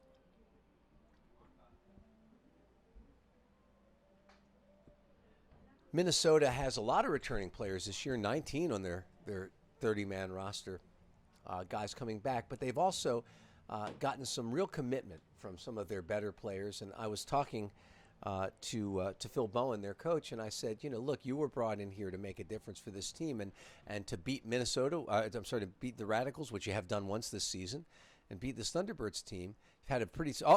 Patrick Earls, not letting me talk too long about anything else, throws a near perfect huck up to Fedorenko. Did he manage to get this one in? Not this time. Fedorenko drags that trailing foot, but Brian Heim says, nope, that went beyond. So Phil Bowen brought in here the AUDL actually taking over management for a year of the Minnesota Wind Chill, and they bring in Phil Bowen, an illustrious career as a player and a coach of the National Collegiate Champion Carlton Cutt. A player for Sub-Zero for a long time, for Surly. Says his knees just don't let him play anymore. This one comes to Danny Collum, quickly joined by Edmonds. And now in the middle of the field, Kittleson. He sends one up, climbing the ladder to pill it down. I can see who threw it, but I can see on the other end, Max Thorne blocks it out of the hands of McCutcheon. Looks like Michael Jordan threw that one up. Michael Jordan embracing that moniker, wearing number 23. He was All-State at Edina High back in 2012, but that throw didn't work out for him. Patrick Earls with really tight inside out that finds Fedorenko. Earls reaches back. Always a danger to throw it. Marking him is really inexperienced because you always have to worry that he's going to jack one. And he sends it to Tyler DiGirolamo, who throws up a hammer that is picture perfect. And Mark Fedorenko comes down with it in front of Brandon Mattis. He takes a little bit of a hip, nothing intended, and Fedorenko not only shakes his hand, but boy, you just won't find a much friendlier guy. He shook Mattis's hand. He gave him a hug. I'm surprised he didn't buy him a beer. Maybe you will after the game. Although Minnesota's probably going to have to get back on that bus, and they might go home with a loss. 17-13 Thunderbirds, 301. But, boy, there's just nobody else in the game who's going to make that throw than Tyler DiGirolamo, or at least is going to make it almost every time. And Ty D cues up that hammer, floats. Helix is away from the defender and ends up settling. It's just like a perfect backhand, but it's thrown at an angle that you just couldn't throw that backhand. You know, he didn't have a clear path between himself and his receiver. He went over the top, but he put enough snap on that righty hammer for it to helix over and just float out in front of Fedorenko, who goes up and seals the deal. Fedorenko having a great game as a receiver and defender today. Max Shepard puts up a perfect pull. This one comes down in the hands of Burkhardt, who can't get a throw off before he's joined by Robarge and Tranquillo. Klein with the disc now. Tranquillo giving chase. Burkhardt sends it across the field. Rasmussen ahead of the Diesel. Snaps a lefty forehand up the line. Finds Van Oken. And then he unleashes a lefty flick, which I believe falls into the hands of Klein. Klein sends one up, and it's going to be a race to it. But ultimately pulled down by the wind chill in the end zone. I believe that was probably Oscar who caught it, but we'll wait to catch the number of that truck. Doesn't really matter with 2:34 remaining in this half. Could have been Colin Berry. Right now I'm just waiting for him to turn his back to me. Right the first time, I believe. Ryan Oscar, captain, player for Sub-Zero. Brings the wind chill to within 3, but holds are only going to do you so much good. They're going to have to break. And they're going to have to break against this very efficient offensive team. Hardly have to tell you who's out there. Mast, Earls, who has done a masterful job quarterbacking this team today. Earls is capable of impulsivity, but it's hard to criticize him because his array of throws is so deadly that you almost want to see him. When he sees his man with a couple steps deep, unleash one. He's got Max Darn working against Charlie McCutcheon in the middle, almost running a little bit of a German offense there. We used to call it the feature. And here, Edmonds tries to throw an inside out, which gets foot blocked. And David Vatz was making that cut. And so Sheeta with the disc and an opportunity for the wind chill finds Colin Berry to break back. This one in the middle of the field right now. Feldman's got it, marked by Edmonds. Sheeta running behind him. DiGirolamo on the mark. Instead, he flips it up to Berry, and he finds Danny Collum. Collum exuberantly spikes the disc. And the wind chill with 2 minutes left in the third quarter pull within 2. And so they did something they had to do. There are no 2 3-pointers in this game. There are no touchdowns, no 3-ball. You got to chisel your way back one at a time. Those of you familiar with the history of Ultimate might remember the Cuervo tournament years ago. The Cuervo Tequila Company decided to sponsor a tournament for Ultimate, and they added some dimensions. I think they increased the field size to maybe even 90 yards. And they put in a midfield stripe, and they said, throw one from beyond there, we'll give you 2. And it was a fun innovation. Didn't catch on. And ultimately, the Cuervo tournament was kind of ill-fated because, long story short, the Ultimate players of that generation maybe weren't quite ready for corporate sponsorship, and they pillaged the tent, the hospitality tent. Those days are over, though. Max Shepard wouldn't do that. Instead, he sends one up to Mark Fedorenko, who finds Steve Magilski cutting in. A couple of OG Thunderbirds working together. Speaking of which, Tad Whistle on the dump. This one goes across the field. Fedorenko's going to come to it. Don't know if that was for him or Demikas, but he saves it. And now he's looking for a friend. Magilski's in front of him. Tad Whistle behind him. It's Whistle who ends up with it. Close mark on him by McCutcheon. And Whistle floats one into the end zone over Steve Magilski. That was a tough one. And it looks like we've got an injured member of the wind chill on the far sideline. And looks like he got his feet tangled up. Not sure who that is. We won't alarm anybody by calling a name before we're sure. Tad Whistle sending one just beyond the reach of Steve Magilski.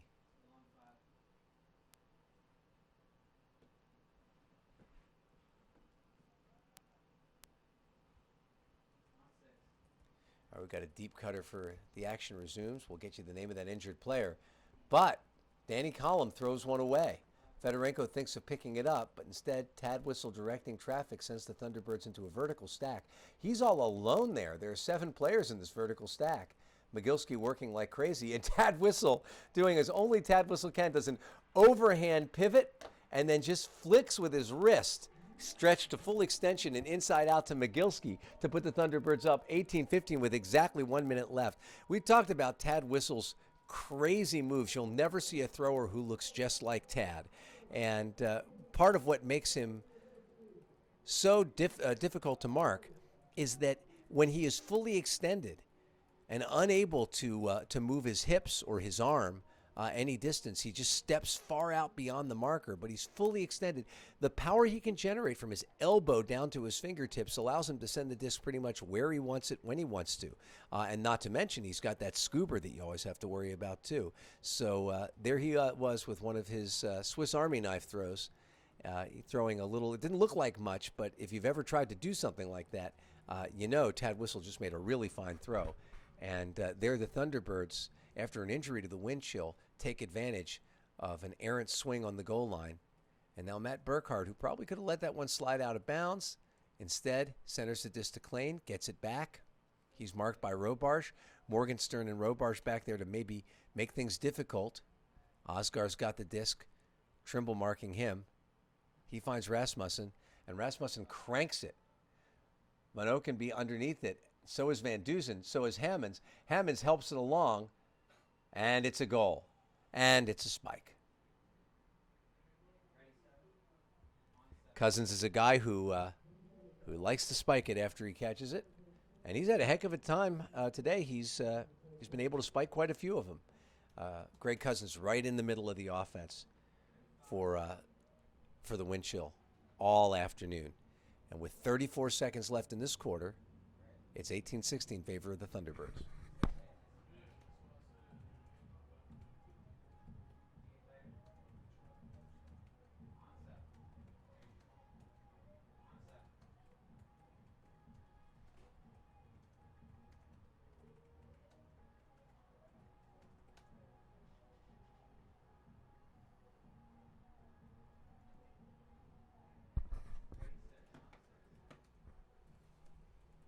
Under regular timing rules here until 30 seconds, so clock should wind on the catch of the pull.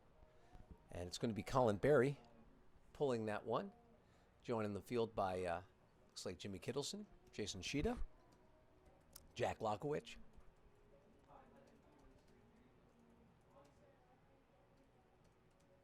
It's a low pull, slides to John Mast, centers it to Patrick Earls, flanked by Edmonds. Max Thorne working at the top of the stack against Charlie McCutcheon.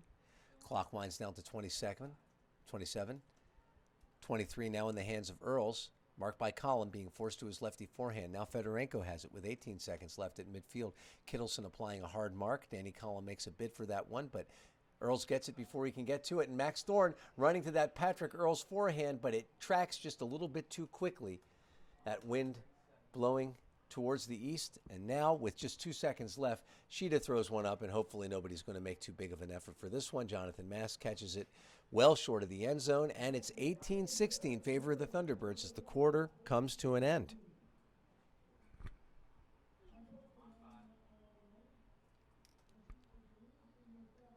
So I was talking to Phil Bowen and asking him, what's the difference this year? And what he said was simply, we've got buy-in. We've got a lot more commitment from our most talented players, and it's making a difference. You know, some of the names in the roster are the same. Obviously, there have been some changes too. But I think some of that buy-in has to come from the reputation of this coach. Just won himself a collegiate national championship, and that's a big deal. No disrespect to Lou Abramowski. Everybody in the game really likes Lou, and he helmed the team for a couple of years. But Phil Bowen bringing a lot of experience as a player and a coach at the national level in some national finals and semifinals. I think he's coached in 8 different national finals, various different divisions. So that definitely establishes a winning environment and a serious environment, and that's caught hold with the wind chill. And you can see that here today, but you can also see that they're missing the spark that they get from guys like Schoenrock, Fisher, both of the leans. And, obviously Anson Repperman not being here for the Thunderbirds makes a big difference. Anson Repperman, 27 blocks in the year so far, probably a couple more than that since last time I checked this stat sheet. So always a big presence for the Thunderbirds, both on offense and defense, and actually moving to Chicago, already moved out there for work. And there is talk that he will be playing with Madison Club next year. And that, of course, sets him up as a potential Madison Radical. We'll see what Anson does. But, boy, that would be a rich get richer situation, that's for sure. We will be happy to have Anson back next week against Detroit. And for the stretch drive, he makes a big difference for the Thunderbirds. And that last game in Minnesota, if the Thunderbirds can hang on today and then take care of business against the Mechanix in Detroit, and if whether or not the wind chill is able to dispense with Indianapolis next week, that last game should be fraught with implications. And based on the way that these players are responding after big plays and scores, it's clear that they both really, really want to beat each other. So it should be outstanding. This pull falls out of bounds. And an AUDL player himself, Sam Schurer over there, played for Cincinnati when the Revolution was in the league and played a little bit here for the Thunderbirds, and he sure-handedly tracks this one down. Beardsley making a kind of second-level in cut, but Patrick Earls looks him off and now sends one out to Mast as the stall gets high. And then Mast throws one behind Max Thorne. Low stall, and just didn't take the time to put that in front of Thorne. Now Danny Collin picks up the disc with an opportunity to break. Tyler DiGirolamo deep against Colin Berry. DiGirolamo gets position, and standing back there, Trevor Bauer makes no motion whatsoever. Says, you guys just play it there. And in fact, there was no real contact from DiGirolamo other than just positioning himself. David Vatz can't handle one from Patrick Earls on the goal line, and the Thunderbirds, as usual, seem determined to make this one interesting. Sheeta throws up a hammer, and there's nobody there except for Brandon Mattis, who had walked off the field a little bit injured before. Oh, I'm sorry, that's Dylan DeClerc. Thought that was a 60. It was a 50, 54. So Dylan DeClerc all by himself. And so the Thunderbirds, first Jonathan Mast giving the wind chill an opportunity on an errant handler throw to Max Thorne, and then on another short throw, Patrick Earls, a little bit too much mustard on it for Dave Vatz with his right hand, falls on the 5-yard line, and it doesn't take Jason Sheeta long to convert. And now, Thunderbirds with 11:15 remaining in the game, their lead chiseled down to 1. Good time for a hold for sure, but one of the problems is that the offensive team just got scored on. And so they've got to put in an offensive team too. Can't send those guys back out too tired. So that was unfortunate. A point that concluded pretty quickly.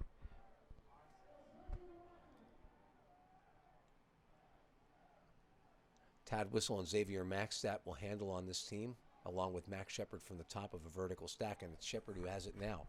Sends it up to Jimmy Toll. Toll, with a lot of touch on this one, finds Van Dusen. 4 throws, that's it. Maybe even 3. Didn't take long, 11:05.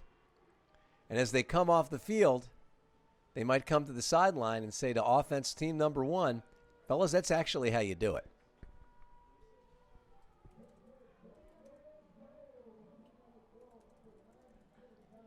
A lot of action in this fourth quarter. We're still not a minute in. 19-17.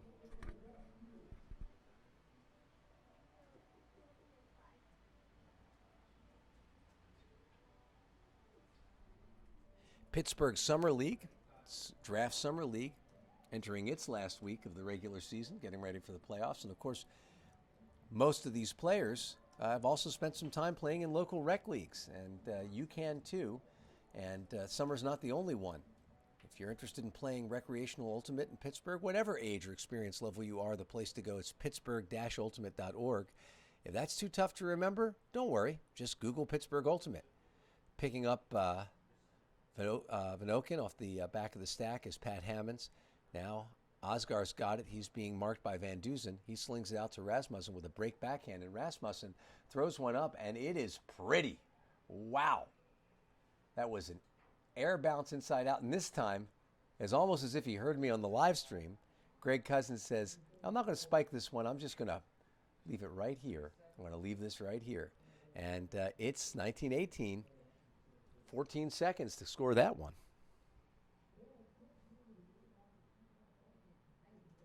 And out comes offensive team number 1. So, yeah, go to pittsburgh-ultimate.org. We've got youth club teams, a U19 league where younger players can hone their skills with expert coaches. One of the coaches for one of our youth club teams, that's Pittsburgh's Moxie, the girls club team that volunteers every week here. You see some of these volunteers filling really critical positions for the Thunderbirds, helping out on game day. That's the Moxie players, is Sam Schurer, and Sarah Russack, who you saw throwing, if you watched during our halftime show, you saw her pelting one of the Thundersaurs with discs. They're the coaches there. Double team from Danny Collum and Jason Sheeta, and Patrick Earls passes out of it to Max Thorne with a well-timed in-cut. And then Thorne launches one now. Edmonds gets on his horse, Colin Berry joining him, and it goes towards the sideline, and Berry has the inside track and knocks it out of the air. Or did I get that one wrong too? 21-61, both tall guys. So it's probably Brandon Mattis. He goes to retrieve it, and the wind chill with a critical break opportunity and 80 yards to go to convert it. Call timeout.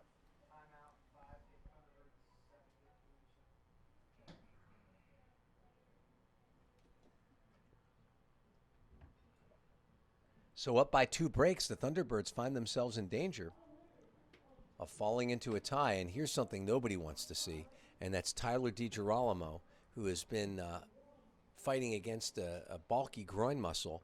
Walking off the field, he had the right leg of his shorts pulled up, and he was walking off the field and clearly not comfortable, not a normal gait. And the Thunderbirds don't want to finish this game without Ty D, and they certainly don't want to finish the season without him. We see the trainer following him into the locker room, and not far behind, Andrew Gardner makes a right turn to go towards the box office, but undoubtedly his thoughts will be on his star player, who seems to always make a brief appearance before something interrupts his ability to be on the field. And that tantalizing first season where he played with the Thunderbirds after coming from the DC Breeze and leading in so many statistical categories and providing such a threat, has been interrupted by a knee and now apparently a groin. Hopefully it's not serious. We'll find out, see if he comes back in. It's clearly a game the Thunderbirds have to win. They don't have any losable games left. Robarge on the mark. Burkhardt throws one up and deep, and Osgar's underneath it. So is Van Dusen. They all go up together, and it ends up kind of on the back of Jimmy Toll, who swats it like a fly, and it falls harmlessly to the turf. He didn't know where it was. He was just in that hospital mix, and now Morgenstern airs one out. Van Oken underneath it, and Shepard reads it perfectly, and it was just Vanoka was in position to maybe make an attempt to block that, and Shepard was unfazed by it. I think that he felt like Vanoka had committed too early, that he had better position, and rather than going up in a futile attempt to outduel him when the disc was still high in the air, he simply ran him towards it, let him make his jump, watch it sail over his head and settle into his hands, and the Thunderbirds with a 20-18 lead with 9:50 left. So the collar loosens a little bit, but boy, would it be helpful for this defensive team, and it's a big one, to come up with a break. And that wind is picking up. If you, I don't know if you can see the Flagstaff, but I sure can. And it is blowing right now. The flag is starched, and all 13 stripes pointed in the direction of points east. And so we'll see how Sam Van Dusen's pull does against this wind. He's a mighty puller, and he manages to throw this one 70 yards. That would be on the goal line in a USAU game. As it is, it's on the 10 here, and that's where Klain puts it in play. Double team right away by Robarge and then Whistle, who stays with Klain, and Burkhardt matched by Robarge, and then he throws up a deep backhand, and there is no one to receive it. Not sure exactly what the intent was, but it didn't work out if their intent was to complete that pass, because it looked to me as if Burkhardt didn't even have a receiver. Maxstad is going to be joined by Paletto, and he's going to walk it up to the goal line where he offers it to him to check it in, and then throws a nifty Right-hand break over his shoulder. And then Van Dusen laces that lefty forehand inside out, and Trimble catches it rumbling towards the goal line, puts it in play, unnecessarily ground checks it, and then laces a forehand to John Diesel D'Amicus, who will flip for us. And with 9 minutes and 4 seconds remaining in the game, the Thunderbirds get that break and widen their lead back to 3. Have they taken the wind chill's best punch? We'll see. Beautiful throw by Sam Van Dusen. Started out with Xavier Maxstad, who manages to just throw a nifty high-release backhand break to Van Dusen. And I was going to say he kind of caught him in the power position, but there's no not power position for Sam Van Dusen, and he has that lefty's advantage of being always being marked by somebody who's vaguely surprised that he's marking a guy who throws with the wrong hand. And but there's more to Sam Van Dusen than just being a lefty. There are a lot of lefties in this game, and they can't all throw them like he can or like Patrick Earls. And speaking of lefties, there's Sam Van staying on the field to throw up a pull, this time throwing it with the wind. It's going to come down a bender to Sheeta on the goal line. He finds Klain. Double team doesn't materialize, but Tranquillo out there on the mark. Morgenstern marking Klain. Cousins looking, throws it up. Actually, it's Cousins on the receiving end, I believe. Not sure who threw it. Van Oken down there. Carlos Wall, Osgar, and Morgenstern. Definitely a height advantage for Wall, and he takes full advantage of it. And you can see Morgenstern. He's always so animated. We saw him dancing on the sidelines earlier. And he looks over to Heim, and he might be going over to him, and he seems to indicate, hey, that big dude violated my vertical space. And those of you who are familiar with Ultimate know about the principle of verticality, that every player is entitled to the space above his head. And Morgenstern may have felt that Wall's right arm violated the space above his head, but Wall didn't think he had a case. Wall thought he had a goal, and he did. And it's 8:40 left in this fourth quarter. Minnesota holds, but again, put in the position where they have to break. Who do they send out to do it? Barry's got the disc in his hands. Collins on the field with him. Sheeta's out there. So's Kittleson. Looks like Wall's going to stay on the field.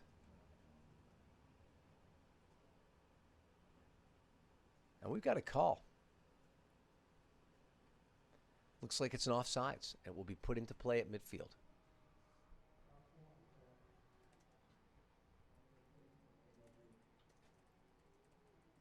That's not something most Ultimate players deal with. If you're ever out at your local pickup game or league game, you'll find some of the guys are 10, 15 yards downfield before the pull's released. But here you got to be on the line. Edmund sends one up, and Patrick Earls jumps up and pulls it out of the air. Looked like it might float a little bit. Brandon Mattis cuts off a throw from Mark Fedorenko into the middle.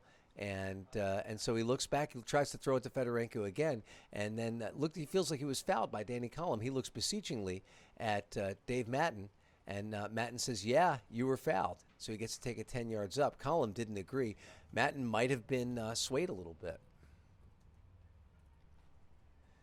Tyler DiGirolamo out on the field. Meanwhile, Van Dusen throws one up, and it looks like a jump ball. But Max Thorne comes down with it, and we get the signal for the goal. And Max gives a little bit of a punt over there.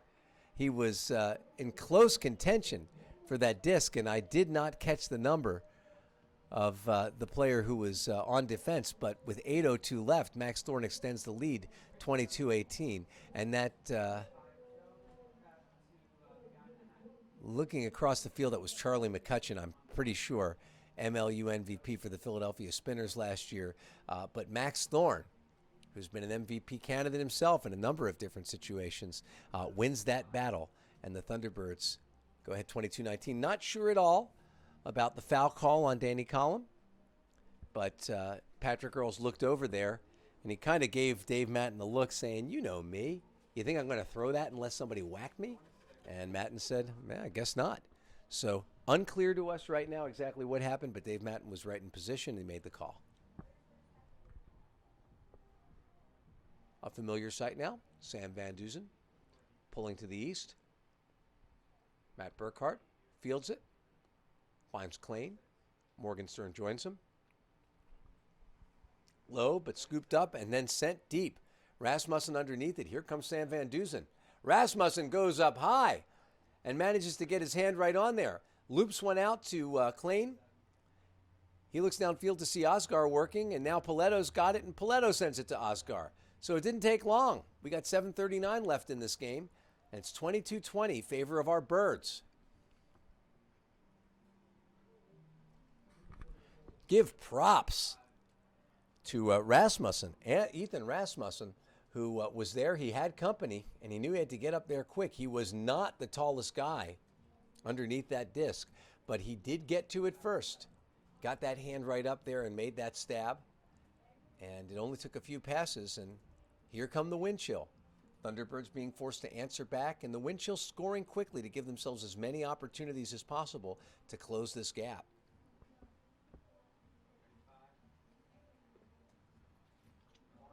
Barry pulls it. Sheeta racing downfield. Column. Michael Jordan coming down 2. He puts the mark on Edmonds, who throws a nice one out to Earls. And, boy, never underestimate how high Earls can get up. He saves a lot of guys that way. And David Vatz almost making a classic Vatz play off of Dylan DeClerc's block. Earls threw one up that was just too low. Didn't come out of his hand the way that he wanted to. And then Sheeta throws up a laser, and Vatz unable to get in position. Now DeClerc has it on the doorstep. What's going to happen here? McCutcheon fields it. DeClerc tries to go to the corner. Max Thorne cuts it off. A little bit of a mess over there. Danny Collin there. Now it gets sorted out. And then sneaking ahead of Mark Fedorenko is Colin Berry. And it's a break. Minnesota will not allow the Thunderbirds to pull away. The T-Birds pacing them, but the wind chill stalking the Thunderbirds, staying right on their heels. And every time it looks like they might expand that lead, which has been as wide as four goals, Minnesota manages to catch a break and chisel it back.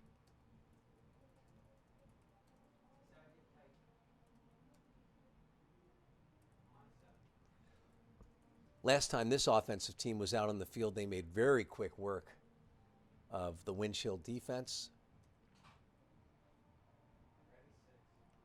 We're looking at Toll, Mogilski, Maxstat, Diamikis, Van Dusen. Oh, I'm sorry, that was Trimble, Van Dusen, Shepard, and Whistle. Tad catches it. Man bun and all. Sends it to the bevisored Xavier Maxstat, and Trimble barely catches it ahead of a bidding Kittleson. Now he flicks it over to Maxstat, who fakes a backhand. Column does not react. Instead, we've got that high release, and Jimmy Toll manages to turn on it and track it. It went over his head.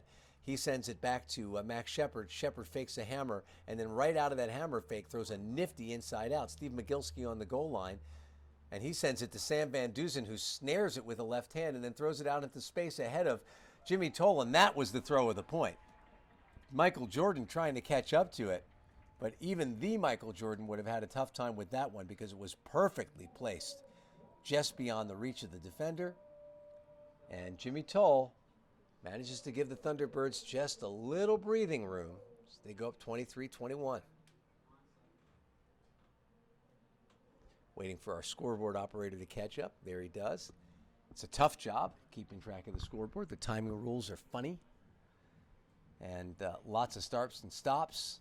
Referees are not wired up, so we can't hear the calls all the time. But offense, too, takes care of business. Little help from some of the offense one players. And now a lot of those guys stay on the field. Sam Van Dusen logging a ton of points today and earning them. There's the Diesel. Tad Whistle out there. Morgenstern and Tranquillo. Robarge.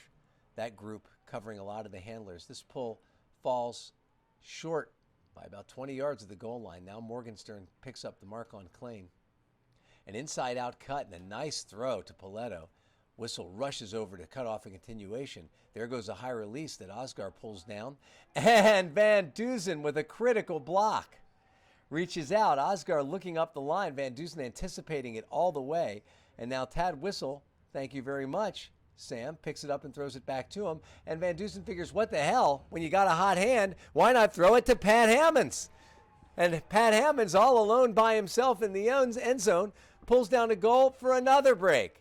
And the Thunderbirds up 24-21. And suddenly, You wonder, will this Minnesota team fade? They do not melt in the heat very easily. That's why they call them the wind chill because it's cold in Minnesota. But let's pretend. The wind chill, difficult to shake, but right now facing a little bit more of an uphill climb, thanks largely to the play of Sam Van Duzen, who bookends on that one for sure. Or at least he's got an assist bookends. Gets a tremendous block on Captain Ryan Osgar over there, anticipating a throw up the line. Sends it fluttering harmlessly to the turf out of bounds, and then picks it up and cranks one to Pat Hammonds. And you got to figure everybody who plays with Sam Van at this point knows exactly what he wants. Not to be outdone on the pulls is Max Shepard, the pride of Edinburgh. Sends one up, gives the defense a long time to run underneath it, and Klein catches the centering pass and is quickly joined by Robarge, who, reacting to a deep cut, cuts off the throw, and instead Rasmussen gets on the sideline with Big McGilsky, Steve McGilsky marking him. Maxtat doing a nice job on the point mark, and just towing it in is Paletto, and he's joined by a double team, but he passes out of it before he can set, and there's Burkhart. Maxtat has him. Paletto sends it across the field to Rasmussen, who has to go down for it, and McGilsky joins him. He whips it over to Paletto, and now it's sent back to this sideline where the solid Klein catches it and then throws a backhand out into space. Two guys running after it, and they can't catch up to it. Wall was one, Osgar the other. Defenders back there included Trimble and Diamikis, but neither one of them had to do anything more than watch it fall harmlessly out of bounds. And as Brian Heim counts off the seconds for Xavier Maxtat to pick it up and put it into play, we look at the seconds kind of draining from the clock. We're down to 5 minutes right now. The Thunderbirds with a 3-goal lead. And certainly it's not insurmountable, but Maxtat, using that high-release backhand, sends it out into space to McGilsky, who finds Toll. Toll playing solidly. Max Shepard hunting and pecking his way through the stack and finally gets open for Trimble on the home sideline. Looking at his options, he sees John Diamikis and a huge bid there from Osgar, but Diesel manages to pull it down and then send it back to Mascot, who rips it out of the grasp of Matt Burkhart. Couldn't quite close his hand on it, but it was right there. And then sometimes it's fun to wonder exactly what Xavier Maxtat is thinking, but I'm not quite sure anybody can do it on that one. Stall didn't seem too high to me, and fortunately for him, it was close enough for players to make a bid, because otherwise it would be put in play by him. Robarge on Klein. Klein sends it into the middle. A lot of pressure on that, but a perfectly placed pass. Rasmussen catches it, whips it over to Paletto. Paletto throws it up to, it was intended for Burkhart. Toll catches it on the way down. And so it was Paletto there who started the game so strongly, but he's a rookie. He's a young guy. And he made a mistake there, sent one high. That wasn't the first time he did that. Burkhart marking Shepard. Shepard finds Diamikis, who sends one out into space to Trimble. And Trucks rumbles to it. Perfectly placed throw. Diamikis, not a thrower last year. This year it's a different story. And you can see the wind chill starting to lose some air. Walking slowly off the field, feeling like maybe they've thrown their last haymaker at the Thunderbirds, and the Birds have managed to stand up to it.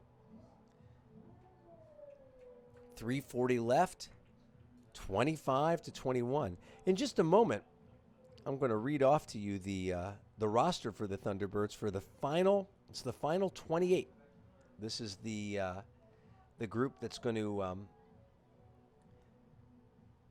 carry the Thunderbirds through the end of the year, and it's only these players who are eligible to play on the playoffs. Not all of them will, of course, but these are the ones who are eligible, and I'm going to pull that roster up and read it to you shortly.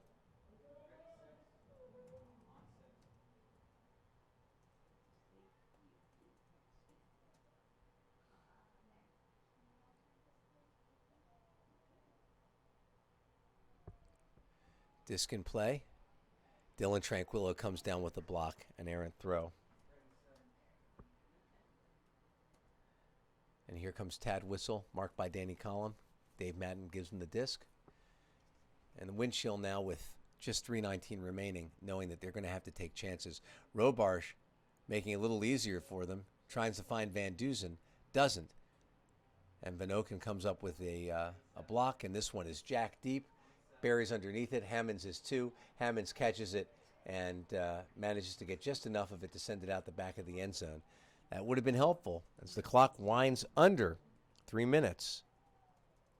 The Thunderbirds maintain a 4-goal lead. Tad Whistle will pick it up, logging a lot of minutes today on both the defense and the second offensive team.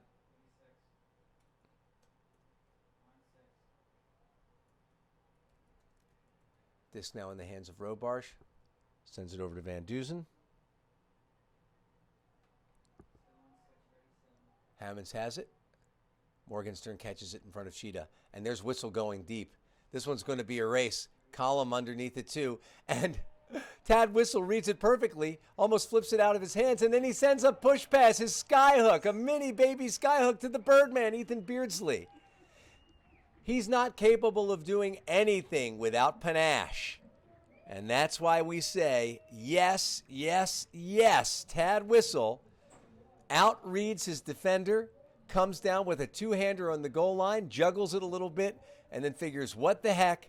How about a skyhook for my buddy the Birdman? And the Thunderbirds are up 26-21 with 2:16 remaining.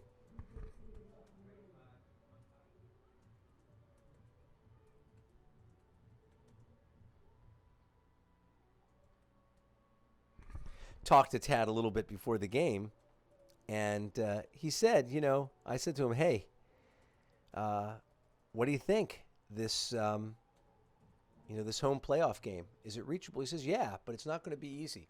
Beating these guys, we may be able to beat them today, but beating these guys in Minnesota is going to be tough. Having a little trouble pulling down that final roster, but we'll try to get it to you. Meanwhile, Rasmussen pulls this one down, Diamikas on him, and Burkhart doing a little nifty cutting. Fakes out Maxstad, who arrives to mark him. Carlos Wall with the disc on the side. Paletto has it now. Mogilski overruns the mark, and he manages to send one across the field to Osgar, who babies an inside-out backhand. Wall catches it on the goal line, and he's in. So pretty quickly, with 1:47 left, the Winch will bring it to within 4 goals. It's 26-22.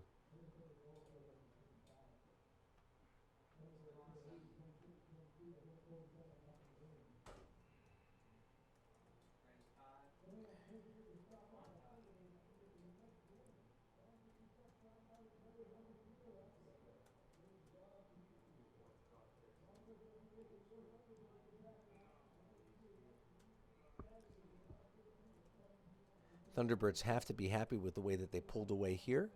They've had a number of games that have ended closer than they needed to be, as they've been unable to put some distance between themselves and their opponents at the end of games, and that doesn't seem to be the case today.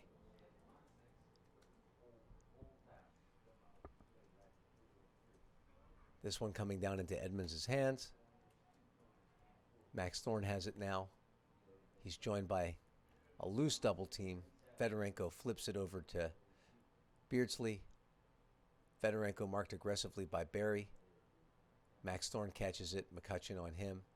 Sends it safely out to Fedorenko. You have no idea how hard that is and how many of these they throw. How few mistakes there are. Vats comes in front of Kittleson.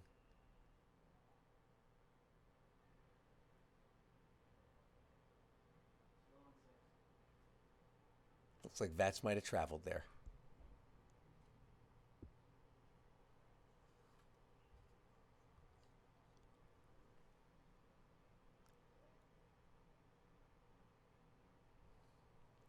Now Vats sends it up to Fedorenko. We've got less than a minute left. And the Thunderbirds may just try to see whether or not they can play possession offense against a good team like this. They've done that in the past and try to run the clock out. Try not to take a lot of chances. A nifty inside out from Mass to Edmonds. He's double teamed loosely over there by McCutcheon. And Lakowicz. Now Vats has it. Sends it over to Earls. 30 seconds left. Edmonds has it. Thunderbirds just eating up clock. Vats playing that role in the middle of just catching those little yardage gainers. And Max Thorne has it, 17 seconds left. Thunderbirds seem determined not to score again. David Vats, disc in his hands, pops one up to Fedorenko. There's 7 seconds left. Vats has it. He doesn't have to throw it. holds up his hands, and last throw goes to Edmonds. Time expires. And this one's in the books. The Thunderbirds came out needing a win to keep alive the chance of a home playoff game against the same Minnesota wind chill, and they did what they needed to do. On a warm day at Couple Stadium, depleted a little bit by the Colorado Cup, missing Tyler DiGirolamo at the end of the game, which is an unfortunate question mark on this win, but everything else feels good. And as we see the Neuendorfs, along with their grandchildren out there, the ownership of the team, Max Thorne bring up the rear, we see the wind chill shaking hands. And these two teams know they're going to see each other again. Here comes Finn Lionetti, hoping to get some handshakes out there. Maybe not moving quick enough today. He's a fast little guy, though. But it was the Thunderbirds, big guys, little guys all, who made a difference today. And here comes, being led by David Vatz and Pat Hammonds, applauding their fans, the fans applauding back. Minnesota stopping to applaud the Thunderbirds fans